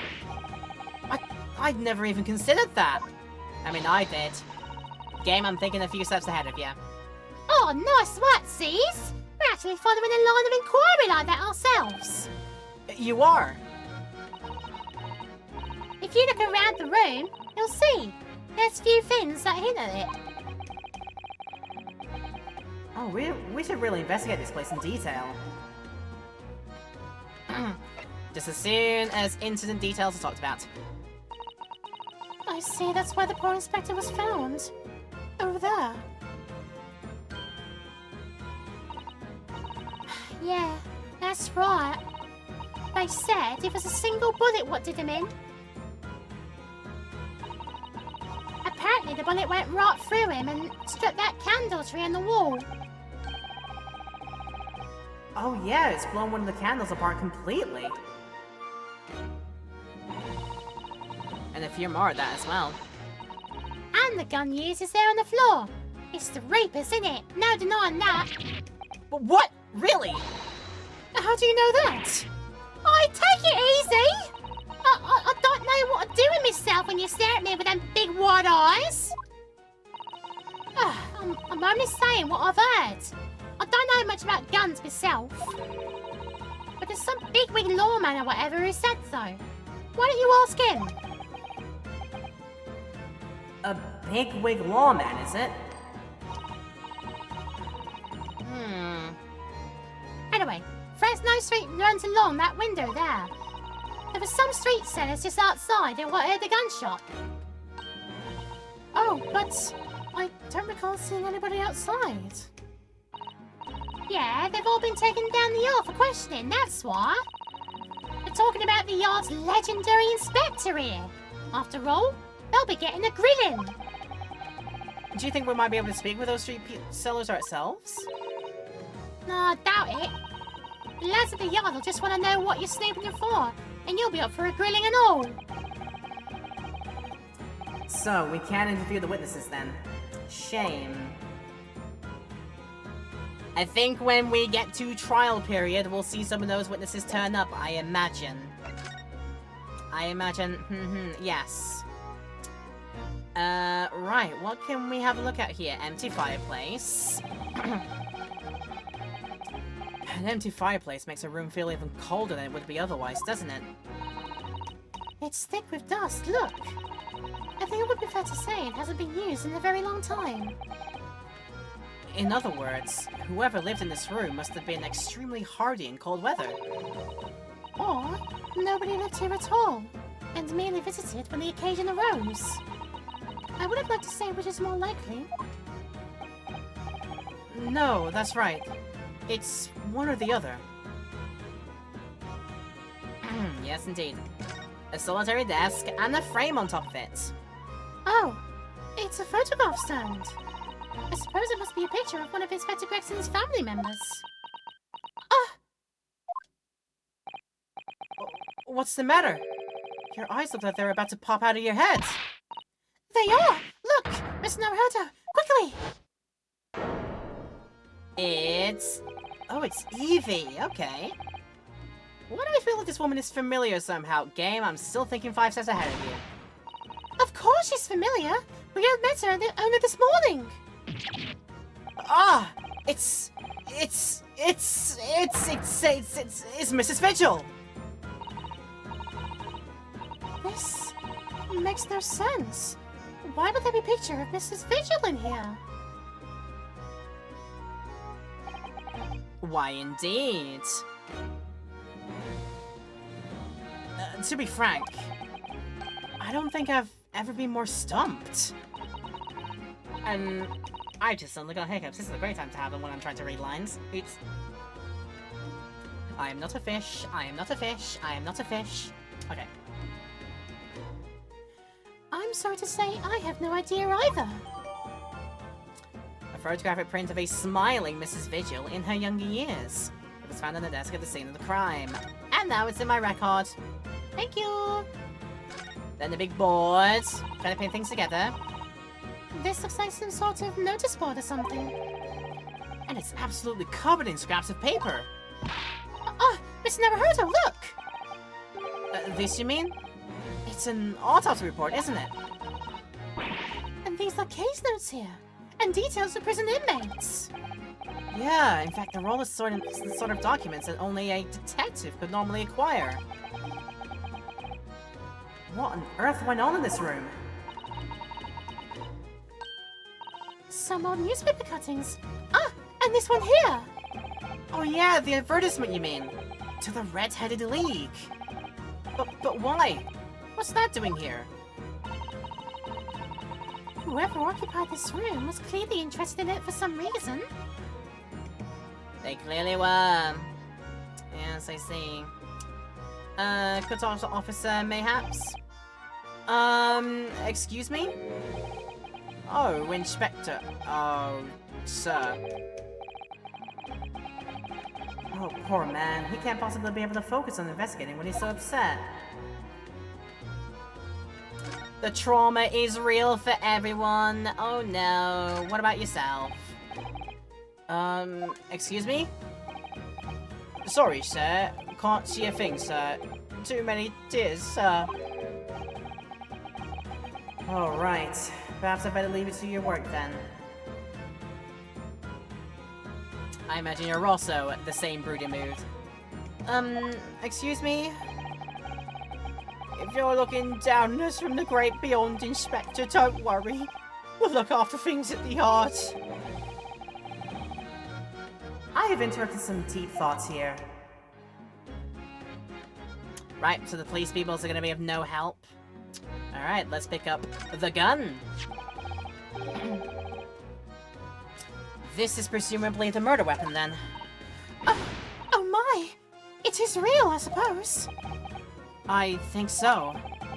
Guns are so rare in Japan, I know very little about them. There's one way to do for sure, Mr. Naruto. Fire a shot! No! If I did that, I'd be looking for a skilled lawyer to represent me in court. It's slightly safer just to ask someone who might know, I think. Who would know that this is the actual gun? The murder weapon that was found at the scene of the crime on Fresno Street. Probably best to avoid handling it. But we will take it with us, or at least keep a record of it for now. There's a little doll on the ground. Oh, what's this? It would appear to be a little model policeman. It's rather charming, isn't it? In a way. Seeing as it's on the floor here, do you think it belonged to Inspector Gregson? It's a little hard to imagine Lord Van Zeeks playing with something like this. It's only about 8 centimeters tall. It could have fallen out of someone's pocket, I suppose. think we should record it as evidence, just in case. Yes, I agree. It is rather delightful after all.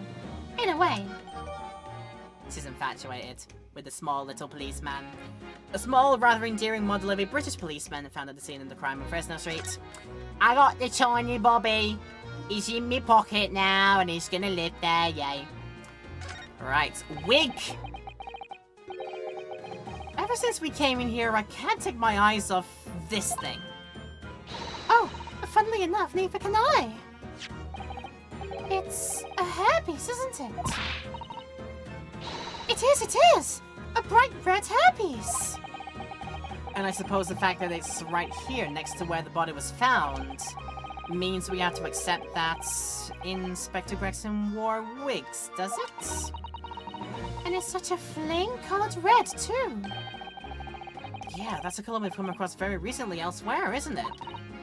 Exactly. This is a vital clue, I'm sure of it. Flame red wig found at the scene of the crime, presumably belonged to Inspector Gregson.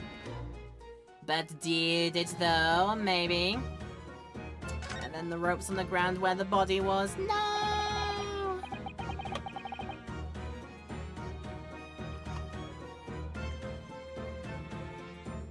So I suppose this is where the victim... That's right. The rope is laid around the body to show exactly how it was found. Poor Inspector Gregson himself had already been taken away. And would probably be under Dr. Scythe's scalpel by now, if not for what happened last week. From the shape of the rope, it would appear that the inspector was curled up in a ball.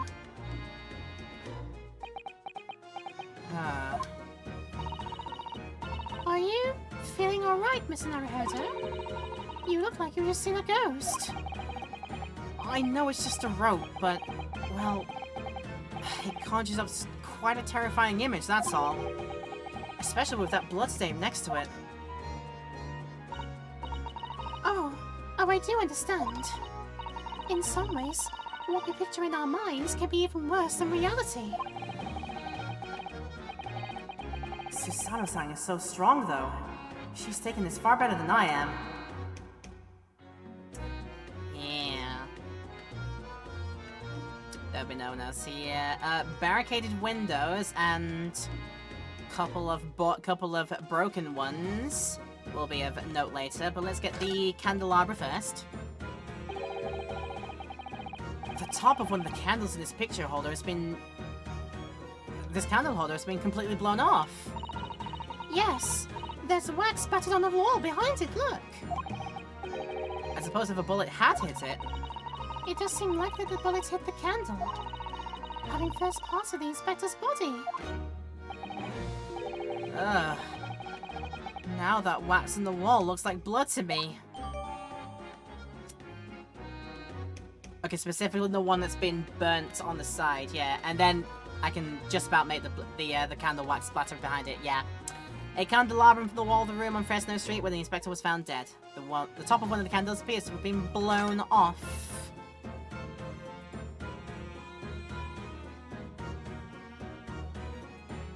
Depending on if we ever get a report of where the wound was on Gregson, I'm already getting ideas of how it might have been possible where the bullet trajectory could have come from. So I don't think Gregson would have been that tall, not tall enough to be, what's it there? That looks like somewhere in the general chest area that the wound could be. So I imagine the chest would be like yay height, maybe? So it was like shot up from below and the bullet traveled that way, like as thus, like this. Okay. Somebody's very haphazardly nailed those boards over the broken glass, haven't they? You couldn't even really call it a window anymore. Well, if you remember the window in Mr. Natsume's room, that was totally blocked up with bricks. This one does at least still let in sunlight, so you could say nothing more about it. I'm starting to feel even more sorry for Mr. Natsume now. My poor little Japanese meow meow. And I don't mean the cat this time. Cool. I reckon...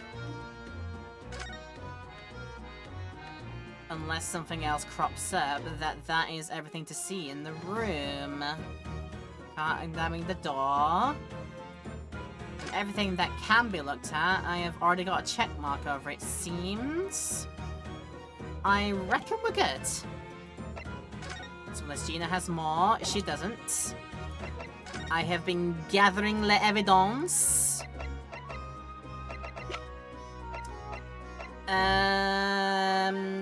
I can try presenting to Gina. Gina, what do you make of this? What is that, evidence? Read something out about what happened, have ya? Oh, no, not exactly. I ain't been long enough in the job to get all this adapting business yet. But I swear, I'm gonna get the person what did this to the boss. Yeah.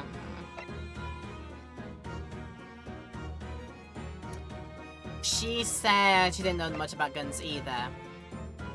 I'm actually having a look at the pictures then, just in case. Okay, nothing there.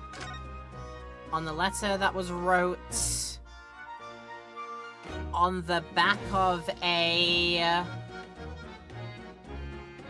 Blackbird letter, a steamship ticket? Mayhaps? Okay, let's get the flavor text for all these evidence pieces. Professor McTober has wonderful handwriting, doesn't he? This dark-suited young man is not in the least bit untrustworthy. Is it just me, or does that make me sound extremely untrustworthy? I do wish I'd at least called you a nice young man. I'm really not sure that would help. Like I said, on the back of a steamship ticket of some script. Oh, it looks like this is some sort of steamship ticket. Oh, of course, for his trip over from Paris, I'm gonna say, or at least from Dunkirk. The SS Grouse. First class cabin, 001. Yokohama departure, 11th of September. London arrival, 1st of November. Ah, that's the boat from that Professor McTober and Judge Jijoku came on from Japan, isn't it? Yes, I think it called at Dunkirk on the north coast of France for a night before finally arriving in Dover. To think it's almost been a year since we arrived in the Dover on the SS Burya. It seems a shame not to keep your ticket as a memento of your trip, don't you think? Yes, I agree. I have mine safely in my diary. And I keep mine in my wallet, so I have it with me at all times. Oh, well, how strange. Where could it have gone? Are you like this on purpose, Mr. Naruhodo? Did I imagine it, or was that comment accompanied by a little sigh? Alright, updated to say that it was written on the back of, we assume Mikotoba's steamship tickets. Okay. Read this and see. Notice of dismissal, 25th of June. Chief Warder Daily Vigil is relieved of his post with immediate effect for having violated Clause 132 of Her Majesty's Code of Conduct for Prisons. All rights to redundancy pay and other financial benefits are fully revoked. Damn. Reason for dismissal, aiding and abetting the escape from this prison of convict someone, somewhere or other, just prior to his execution. He...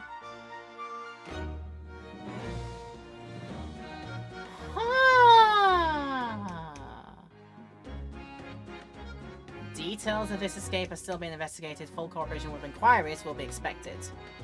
Signed, Prisoner Governor Barricaden. Additional notes, indications that the jailbreak plot was conceived prior to the convict's incarceration. It's believed that the convict engaged in some form of negotiation with prison staff in order to secure assistance. Full disclosure of information regarding these negotiations will be demanded. Well then.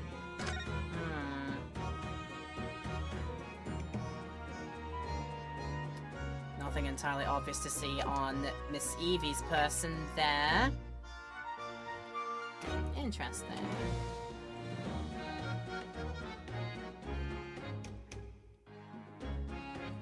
Sorry, my jaw's getting a bit stiff from all this talking. As it naturally would do. What is there to examine on gun? I suppose this must have been the murder weapon. Oh my. It is real, I suppose. I think so. Guns are so rare in Japan that I really know very little about them. Perhaps someone more familiar with firearms could shed a light on things here.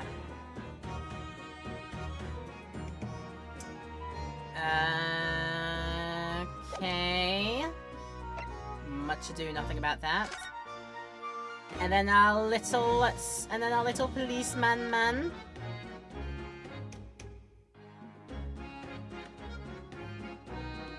Is that meant to be a nose or a beak? Like, wow.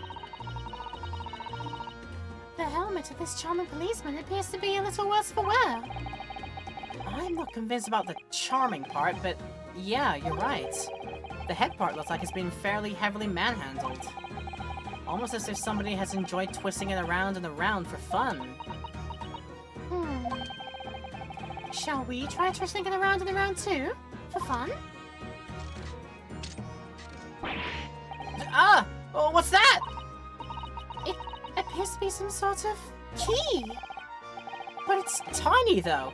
It couldn't be a key for a door. Not at that size. So what is it for, I wonder? Okay, given the head a twist causes a key-like shaft to pop out from the base. Fair dues.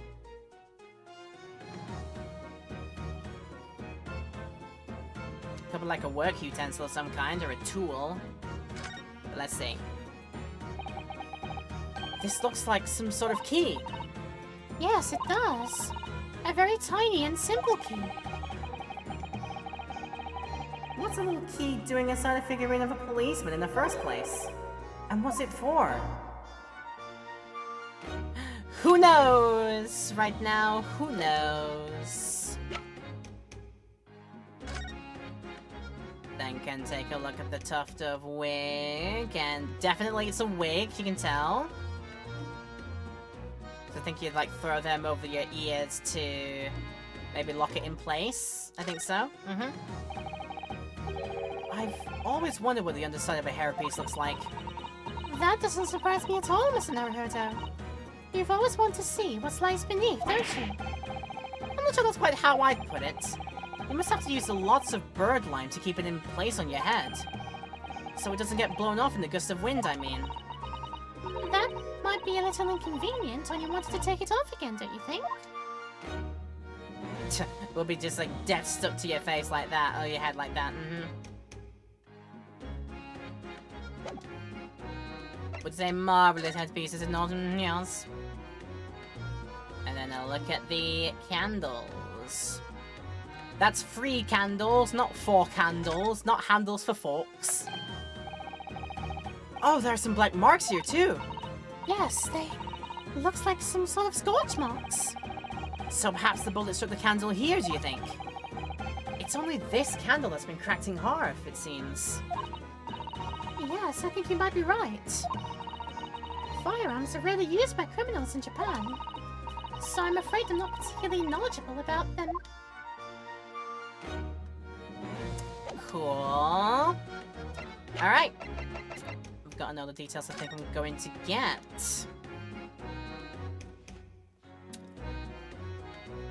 On account of the bequest of the late Izakaya Hopkins of Lebanon, Pennsylvania, USA, there is now another vacancy open which entitles the member of the League to a salary of £4 a week for purely nominal services. All red-headed men who are sound in body and mind and above the age of 21 years are eligible. Apply in person on the morning of the 31st at the large park on Lime Street. A most fantastic money-making opportunity to be part of a secret society that do quite a lot of shenanigans, it turns out.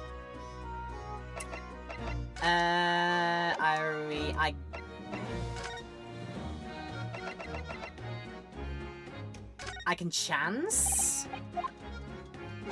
Yeah, she doesn't know. Okay. She could probably have a mosey with the fact that this is a key implement. No. Honestly, based on this one, I don't think I'm going to get anything out of Representative Gina right now. I think this calls for a move to the prison. What on earth is happening? What happened to my poor vampire? First the prison, local jail, cell 1. Well, he was avoided at least the most important one. The most important number. There he is. Lord Van Zeek's behind bars. So it's true. He really was arrested. He's still sitting with his back to the wall, reading something. I don't think he's noticed us. Lord Van Zeeks. Heidi, hi. Fancy meeting you here. The last place on Earth I'd like to be, with the last person on Earth I'd like to see. I couldn't very well not come. We heard what happened. That Inspector Gregson was... Go home. This has nothing to do with you. But... Forgive me, Lord Van Zeeks, but I must disagree. Inspector Gregson was very helpful to us on a number of occasions. We're indebted to him. At the very least, we owe it to him to find out the truth about his death. You must help us with our investigations, please! There's really nothing I can tell you. What were you just reading at the back of the cell there? Was it something related to the case? The Yard isn't quite so cavalier with its information as to share case details with a suspect. This is a letter from an old acquaintance. Oh, who might that be? Someone you know, as it happens. Albert Hairbrain. Of course, yeah, I keep forgetting that they went to the same university. And I would like to read my correspondence in peace. So let's get this over with, shall we? What is it you want to know? That's strange. I mean, let's face it, Lord Van Zeeks never minces his words. But they seem to have less bite than usual somehow. Not less bite like vampire. Num num num. Let's get to the point of would this happen to be your gun? What's that? Oh, it's just something I was hoping to ask your opinion about, that's all. It's a serious crime for the defense to attempt to extract information from the prosecution by illegal means. Alright, I get the message. But I don't see what's illegal about me asking. Yeah, I can just ask. You don't have to tell me, and then it wouldn't be illegal, was it? Nah. Like, asking a question isn't illegal. Alright, what happened then? Can you at least tell us your side of the story, Lord Van Zeeks? What happened? How much do you already know? We know that the inspector was shot dead in a small rented room on Fresno Street. And that you were found there by the police when they arrived on the scene and immediately arrested. We were told that there was nobody else in the room, and that some witnesses heard the gunshot. Then you're well informed. And there's really nothing I can add. The truth is, I don't know what happened myself. But the gunshot! Obviously you didn't fire the gun, did you? I'm not in the habit of shooting the people I work alongside.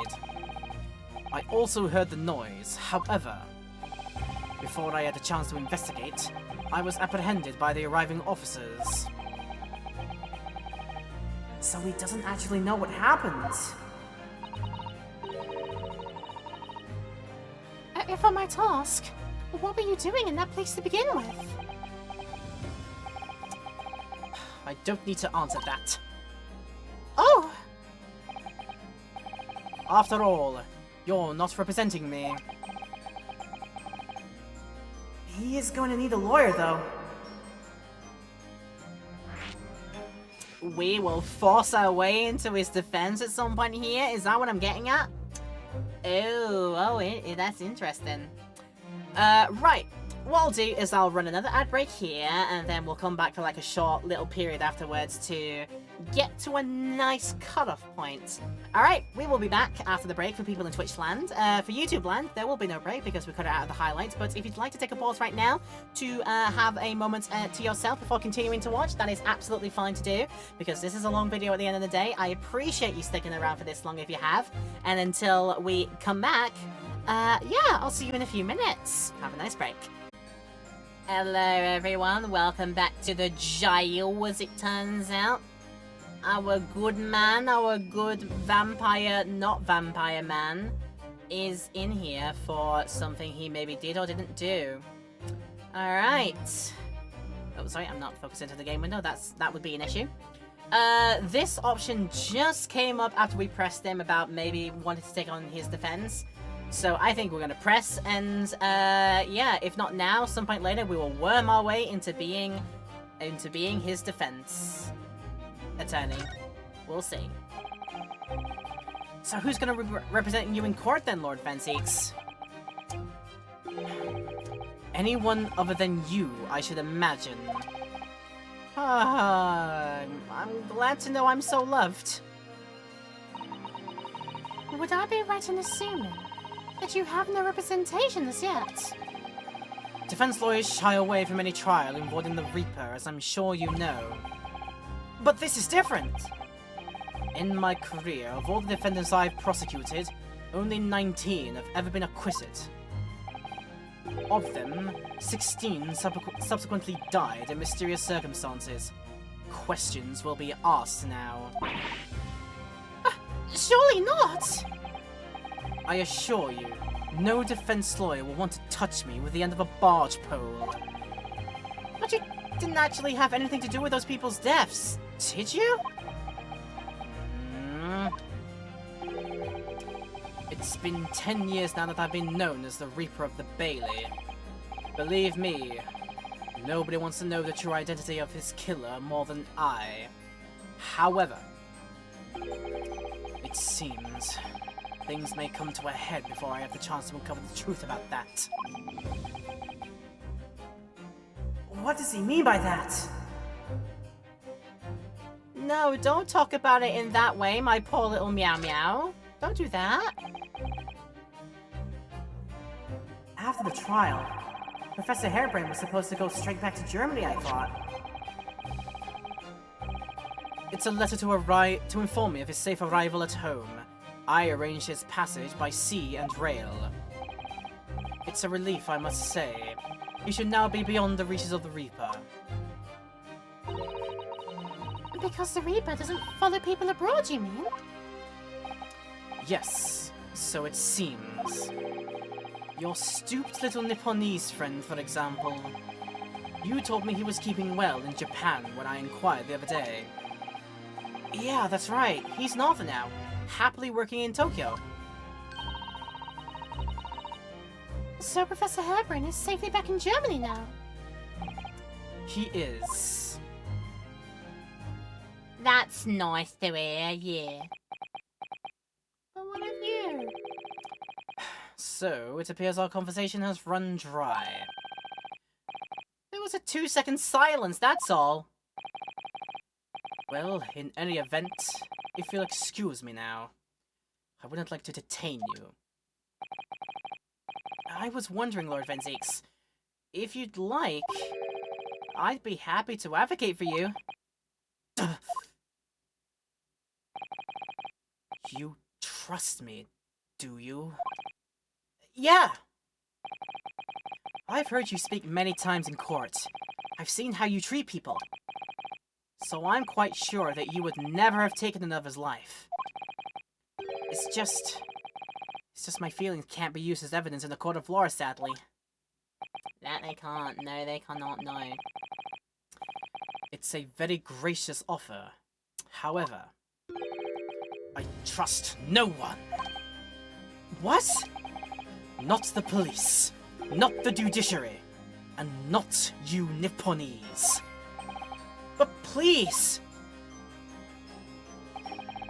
I have no intention of engaging your services. Oh, but you will at some point, I think. We'll get to your heart eventually, and not with a steak and some garlic. I trust. You can trust me on that one. The chasm between us is just too wide and too deep, it seems.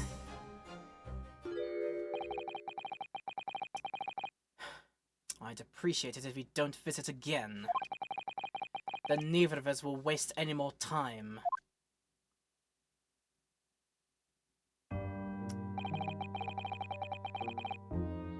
Perhaps we need to dig a little deeper and find out more about Lord Van Zieks and what happened to Inspector Gregson.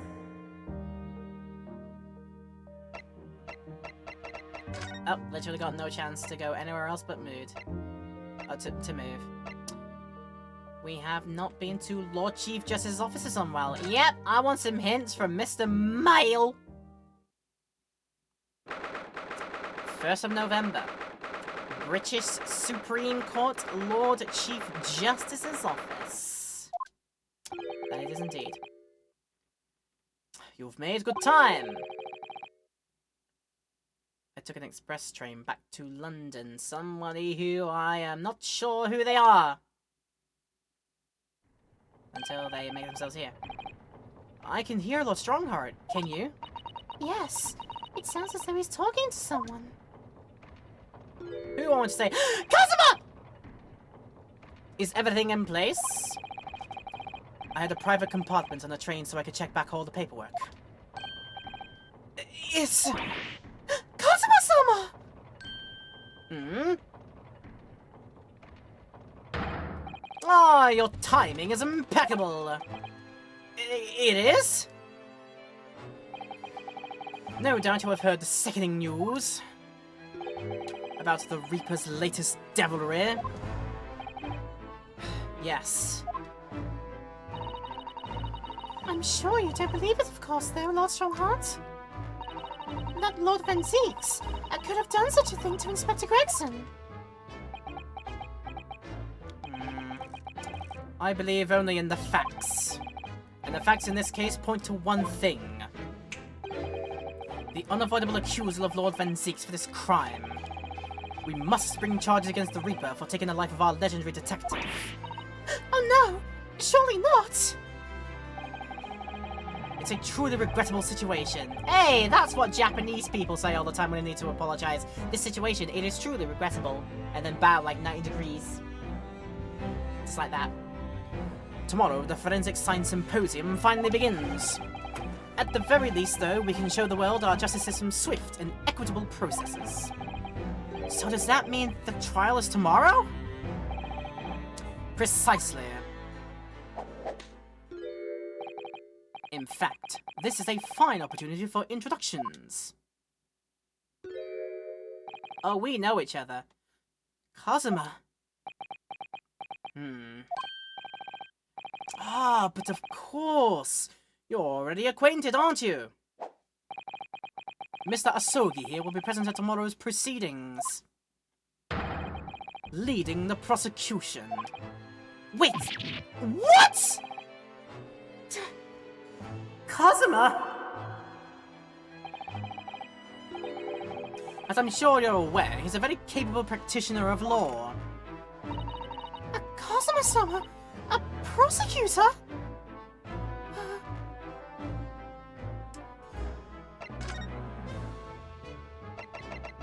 Why be that then, I wonder? Mayhaps you know something about how guns work. Would you care to say? Could I show you this, Lord Strongheart? I'm here to offer advice, not here to advise others about evidence, especially when the evidence is so dull. Quite droll, he would say. Maybe he has information about this? That he does not. Fair dues. He will not get... I don't think we'll get any word out of him for any evidence right now. Until much later.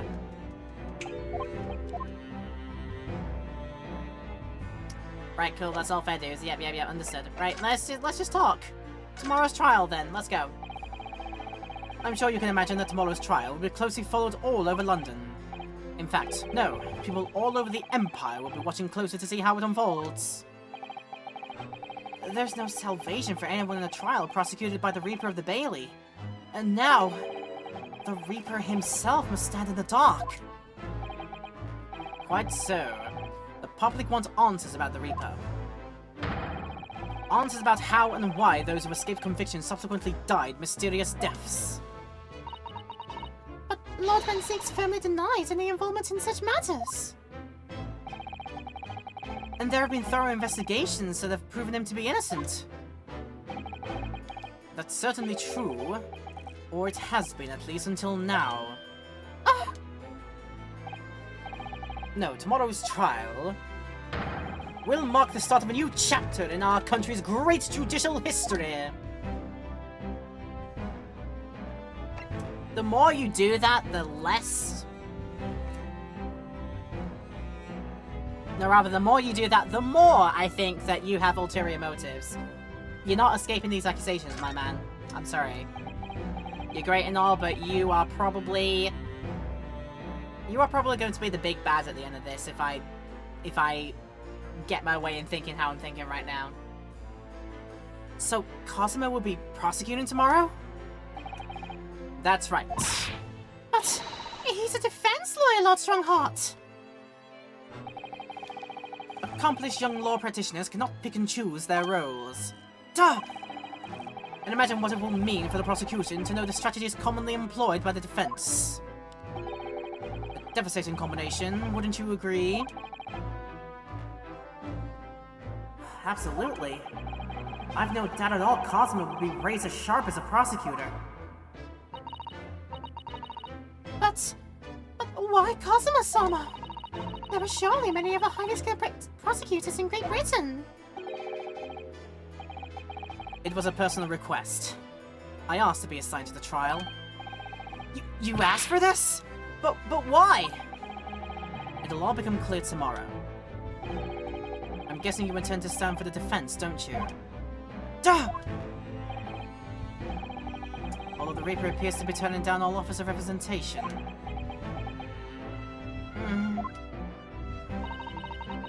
I'm surprised such a personal request would have been upheld. It seems unprecedented. Quite exceptional, in fact. You are quite right, Miss Mikotoba. Tomorrow's trial will be unprecedented and exceptional in every way. After all, the accused is one of Britain's greatest prosecutors, the pride of the Empire. It would be unwise to give the public a reason to perceive it as a judiciary closing ranks. So that's why you're happy to let a foreigner handle the prosecution. Yunosuke, let's see how your skills have been honed after practicing law in this land for so many months. Kazuma, I don't understand why you're being so hostile to me now. This isn't gonna end well, my friend. That's if I get my hand on this there, but I'm sure it will. Not by presenting evidence, we just literally have a tab that says, let's talk about the killer's gun. Oh yeah, we noticed that there was a gun at the scene of Inspector Gregson's death. Do you know if it belongs to Lord Van Zieks? That would be a question for the lead detective investigating the scene. Well, the thing is, she wasn't sure, so she told me I should ask somebody higher up who might know. That's right, Mr. Naruhodo. Be direct! It's certainly a model that's issued to all personnel involved in law enforcement, yes. Which includes prosecutors, as I'm sure you can imagine. In that case, it could actually have belonged to the victim. No, Gregson had his gun on its person. What about Lord Van Zieks? He claims it's currently not in his possession. What? According to his story, he lost it. In short, it's more than a little suspicious. But just because the gun gun in question is the same type as the defendant's, there's no proof it's actually his. No, of course not. Nevertheless, the situation is grave for Lord Van Zieks.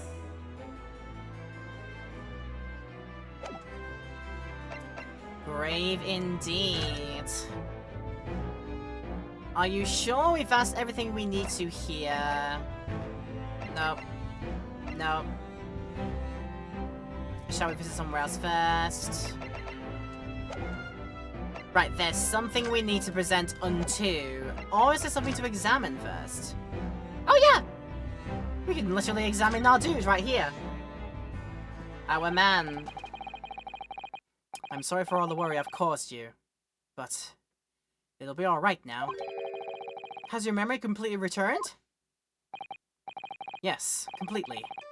I remember everything, including what I was coming here to do. Right. Kazuma-sama, I can't tell you how happy I am to see you alive and well like this. But how did you come to be here in London when you were suffering from amnesia? It was the voice. This past year, I've been hearing it in my head constantly, saying the same thing over and over.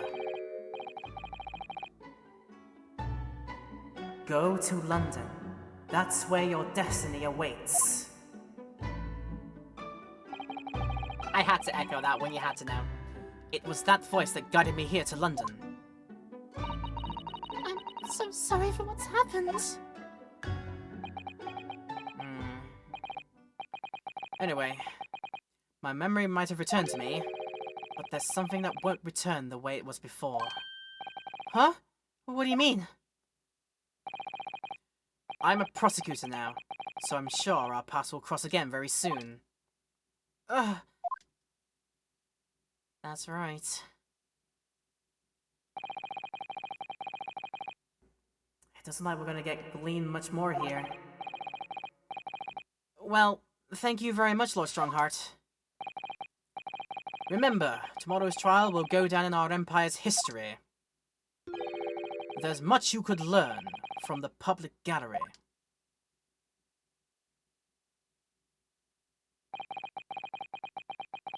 Sorry to take up so much of your time. We'll see ourselves out. Hold it! Kazuma, okay. Hold it! Before you go, Ryunosuke. Oh, what is it, Kazuma?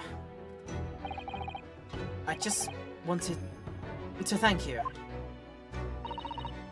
Kazuma-sama, what? You took my determination to heart and brought it with you over the ocean in my stead. And you carry out my role to perfection. You always were intent on studying British law in order to change our own justice system. It was your dream, and Mr. Naruhodo didn't want that to die with you. Yes, but I had another purpose for coming here. Oh! The news about to break, is it?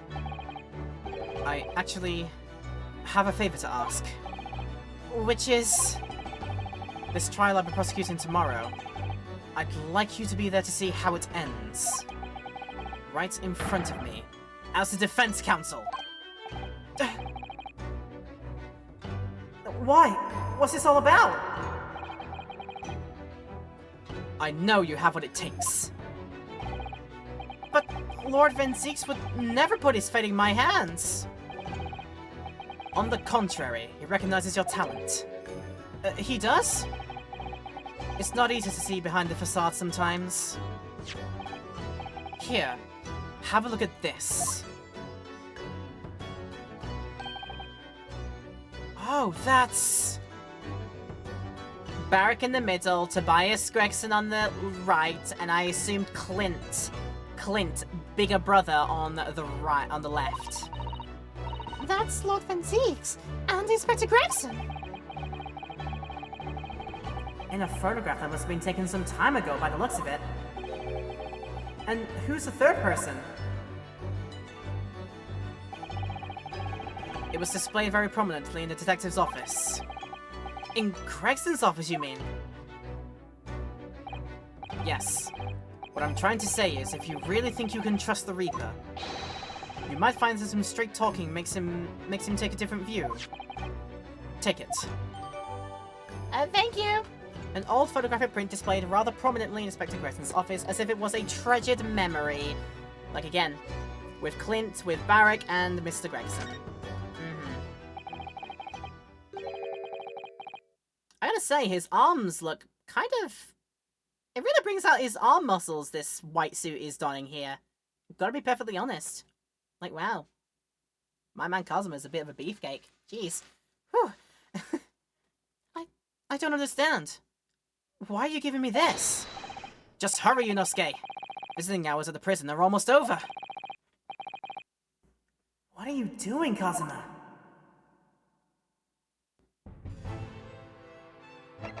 So now I think we've got everything here. We haven't visited the prison for some time. That we have not. Let's go then.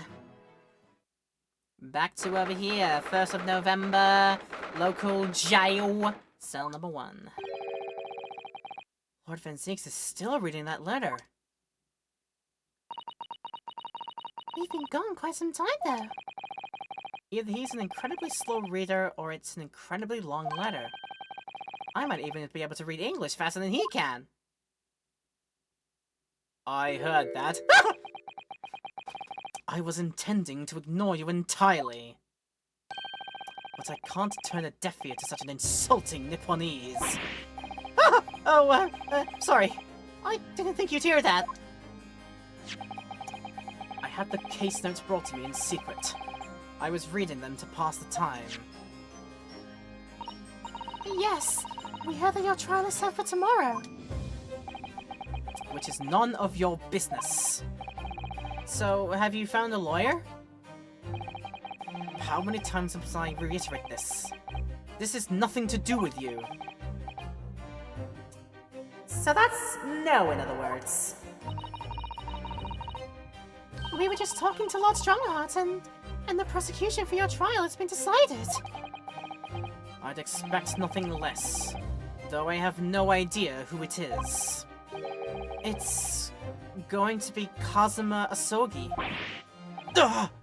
Asogi!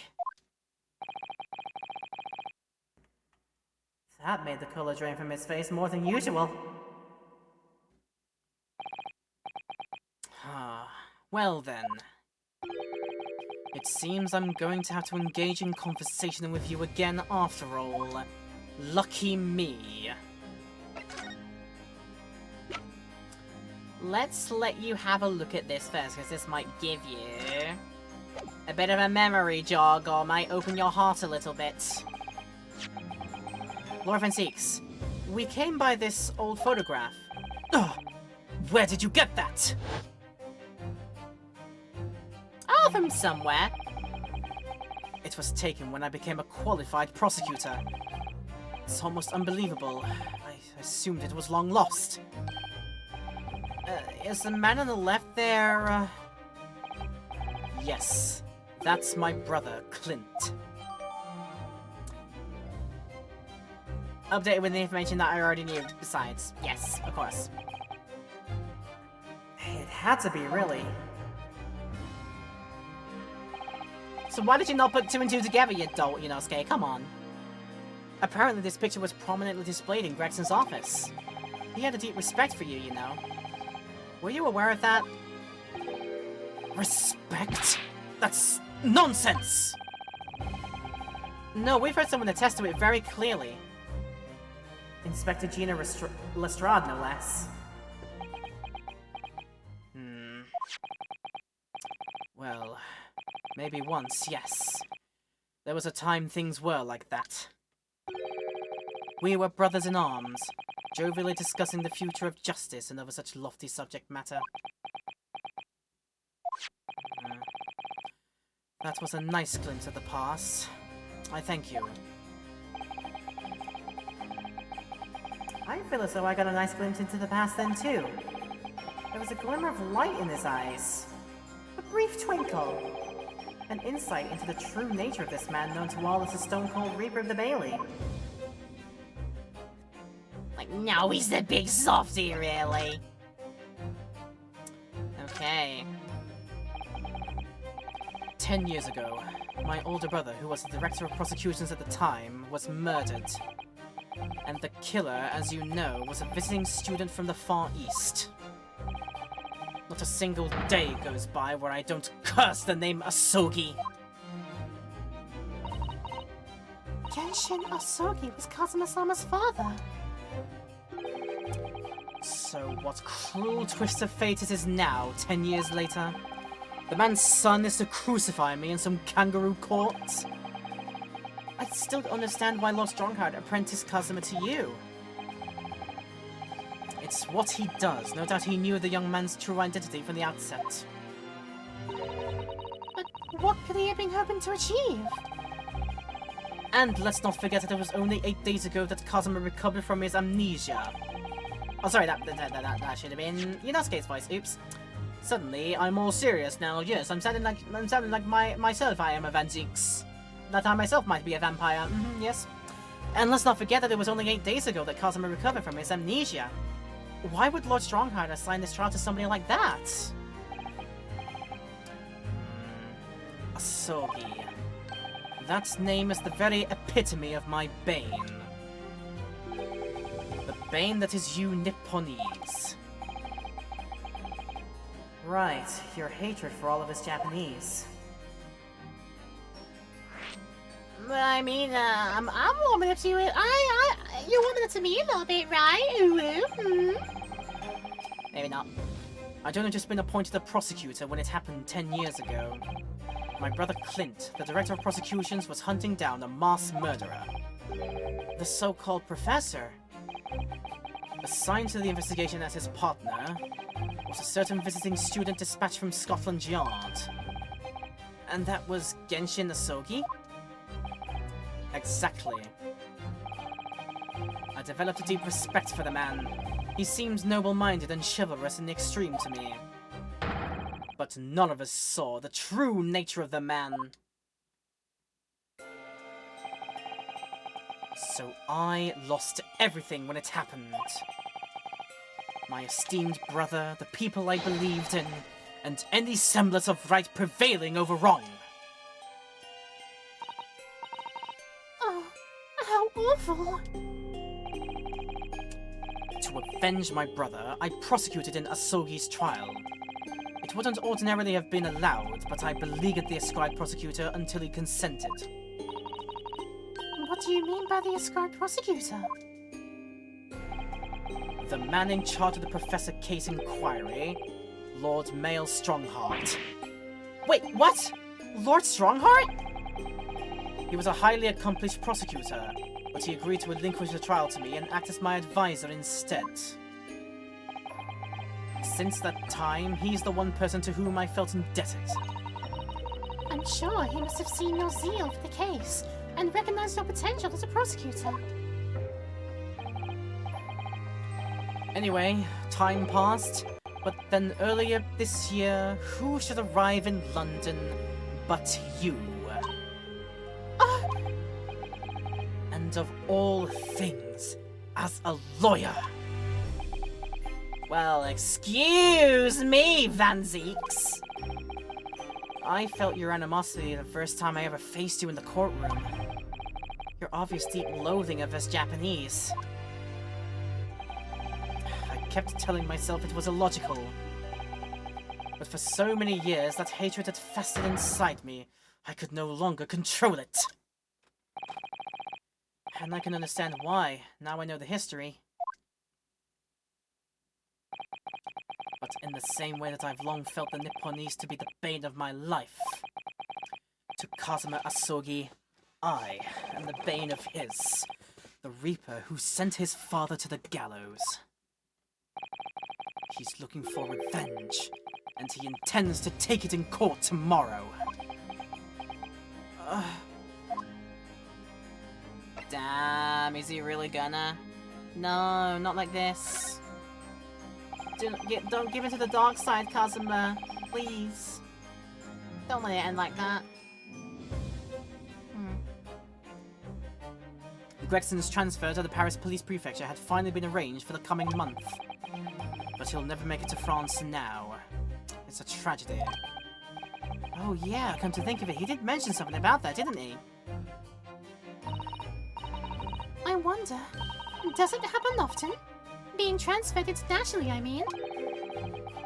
It's the first time I've ever encountered it. Oh! The Paris police welcoming an English detective is almost inconceivable. Yeah, we hate each other, even back in the day. It has been 0 days since someone made a mockery of the French. Sorry. I can't imagine what kind of magic Gregson must have worked to put that arrangement into place. It sounds like that mystery has even the Reaper perplexed. I'm afraid to say that we were very ignorant about Inspector Gregson's standing. We hear that he was considered something of a legend at Scotland Yard. It's Leamton! He lives all in my heart. My beautiful fish and chip boy. Again, it was 10 years ago that he first made a name for himself, by uncovering a decisive piece of evidence that exposed the professor's identity. If it wasn't for Gregson's singular approach to the case, the discovery would never have been made. What sort of approach? After my brother's life was taken, the inspector pushed for a full autopsy. Oh my! 10 years ago? Why is that so surprising? Because you don't do it nowadays. You didn't do it back then, and now you've got people in charge that are trying to push that as a regular thing to do. Again, I think for ulterior motives. Again, can't shake the feeling. Autopsy was considered a desecration of the body at the time and rarely performed. And my brother was of course a noble. That made the idea of it even more unthinkable. But something Gregson had dug up in his investigations made him determined it was necessary. His powerful convictions somehow influenced the House of Lords, and as a result, I could avenge my brother's death. So you must have had great confidence in the Inspector's abilities then.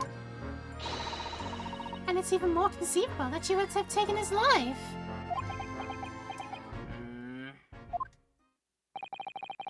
Inspector Gregson. You thought of him as a good man. You couldn't have done this. Did I say conceivable? I was meant to say inconceivable if that was the case. I'm sorry. Alright, how about your gun? You had a gun! About the gun used to shoot the inspector that was found at the scene. Ah, yes. That's not mine. Really? Because common opinion seems to be that it is. What do you expect me to say to that? Lord Strongheart informs us that you claim to have misplaced your firearm. As embarrassing as that is, I'm afraid that it's true. When did you lose it then? That I don't know. Oh! I was issued with a revolver when I first became a prosecutor 10 years ago. I must have stowed it somewhere, I suppose. Or left it somewhere, perhaps. You have something in common with Lord Antiques after all, Miss Naruto. A talent for misplacing things. No, this has nothing to do with me! Don't drag me into this! Don't make the mistake of associating me with this Nipponese! Oh dear, the rift is very wide, isn't it? So it's not decisive evidence, clearly. But it doesn't look good, that's for sure. Yeah, none of this looks good. Like, oh dear, for everything.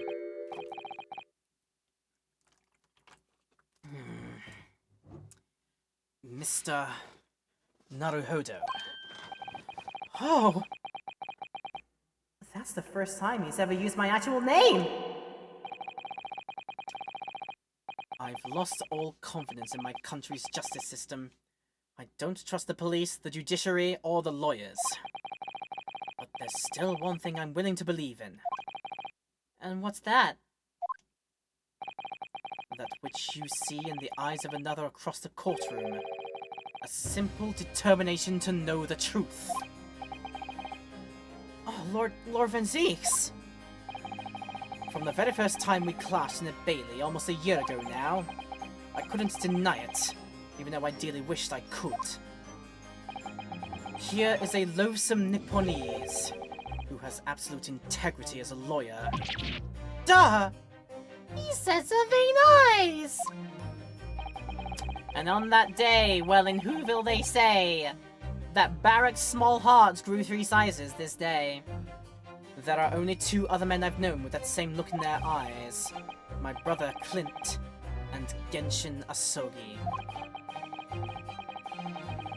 The man he idolized and the man who betrayed his trust in the most hideous way.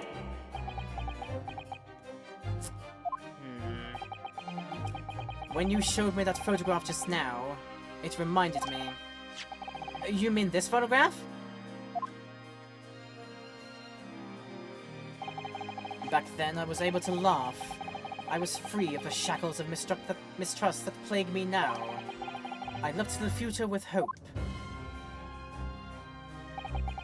Since then, I've protected myself against betrayal by refusing to trust anyone. But at times, the mire into which I've sunk makes it almost impossible to breathe. I'm so sorry. So, Mr. Naruhodo. He said it again! I want to believe in that look in your eyes. I need to believe in it. In tomorrow's trial, will you advocate for me?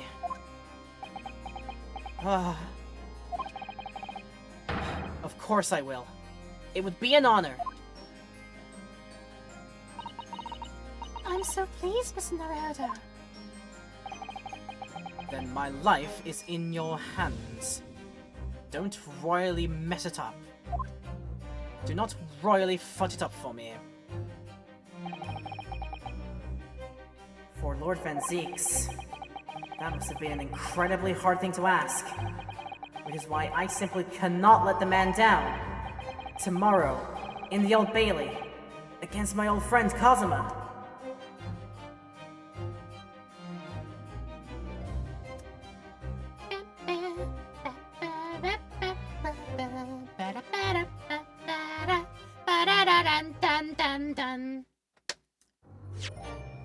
I said we were looking for a nice place to close off.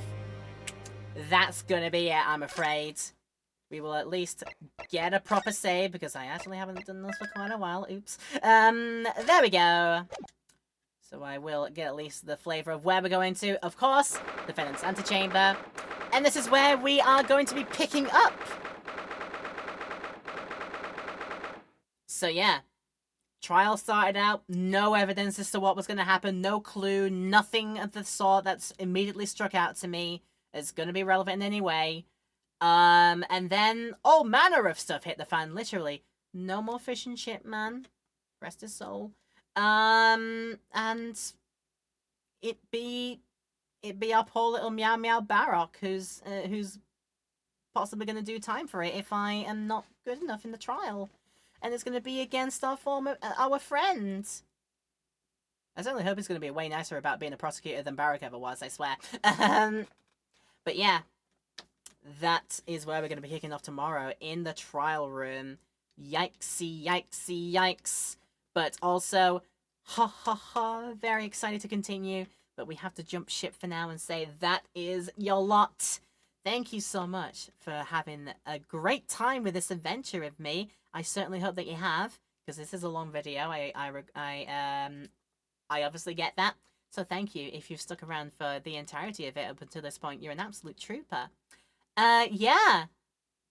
I appreciate the Twitch chat has also been fairly quiet. They're probably just sitting back and enjoying and having me as their pleasant white noise. So hopefully everybody who's tuned in on Twitchland, yeah, you've all enjoyed it too. So thank you for tuning in. If it's just been a small portion of the stream, I appreciate it nonetheless. You will find my place on the YouTube land, and this video will be up on there ready for you in a week's time on the YouTube channel. So do make sure you go check out Laura Petal VOD on YouTube for people in the Twitch land if you haven't done so already.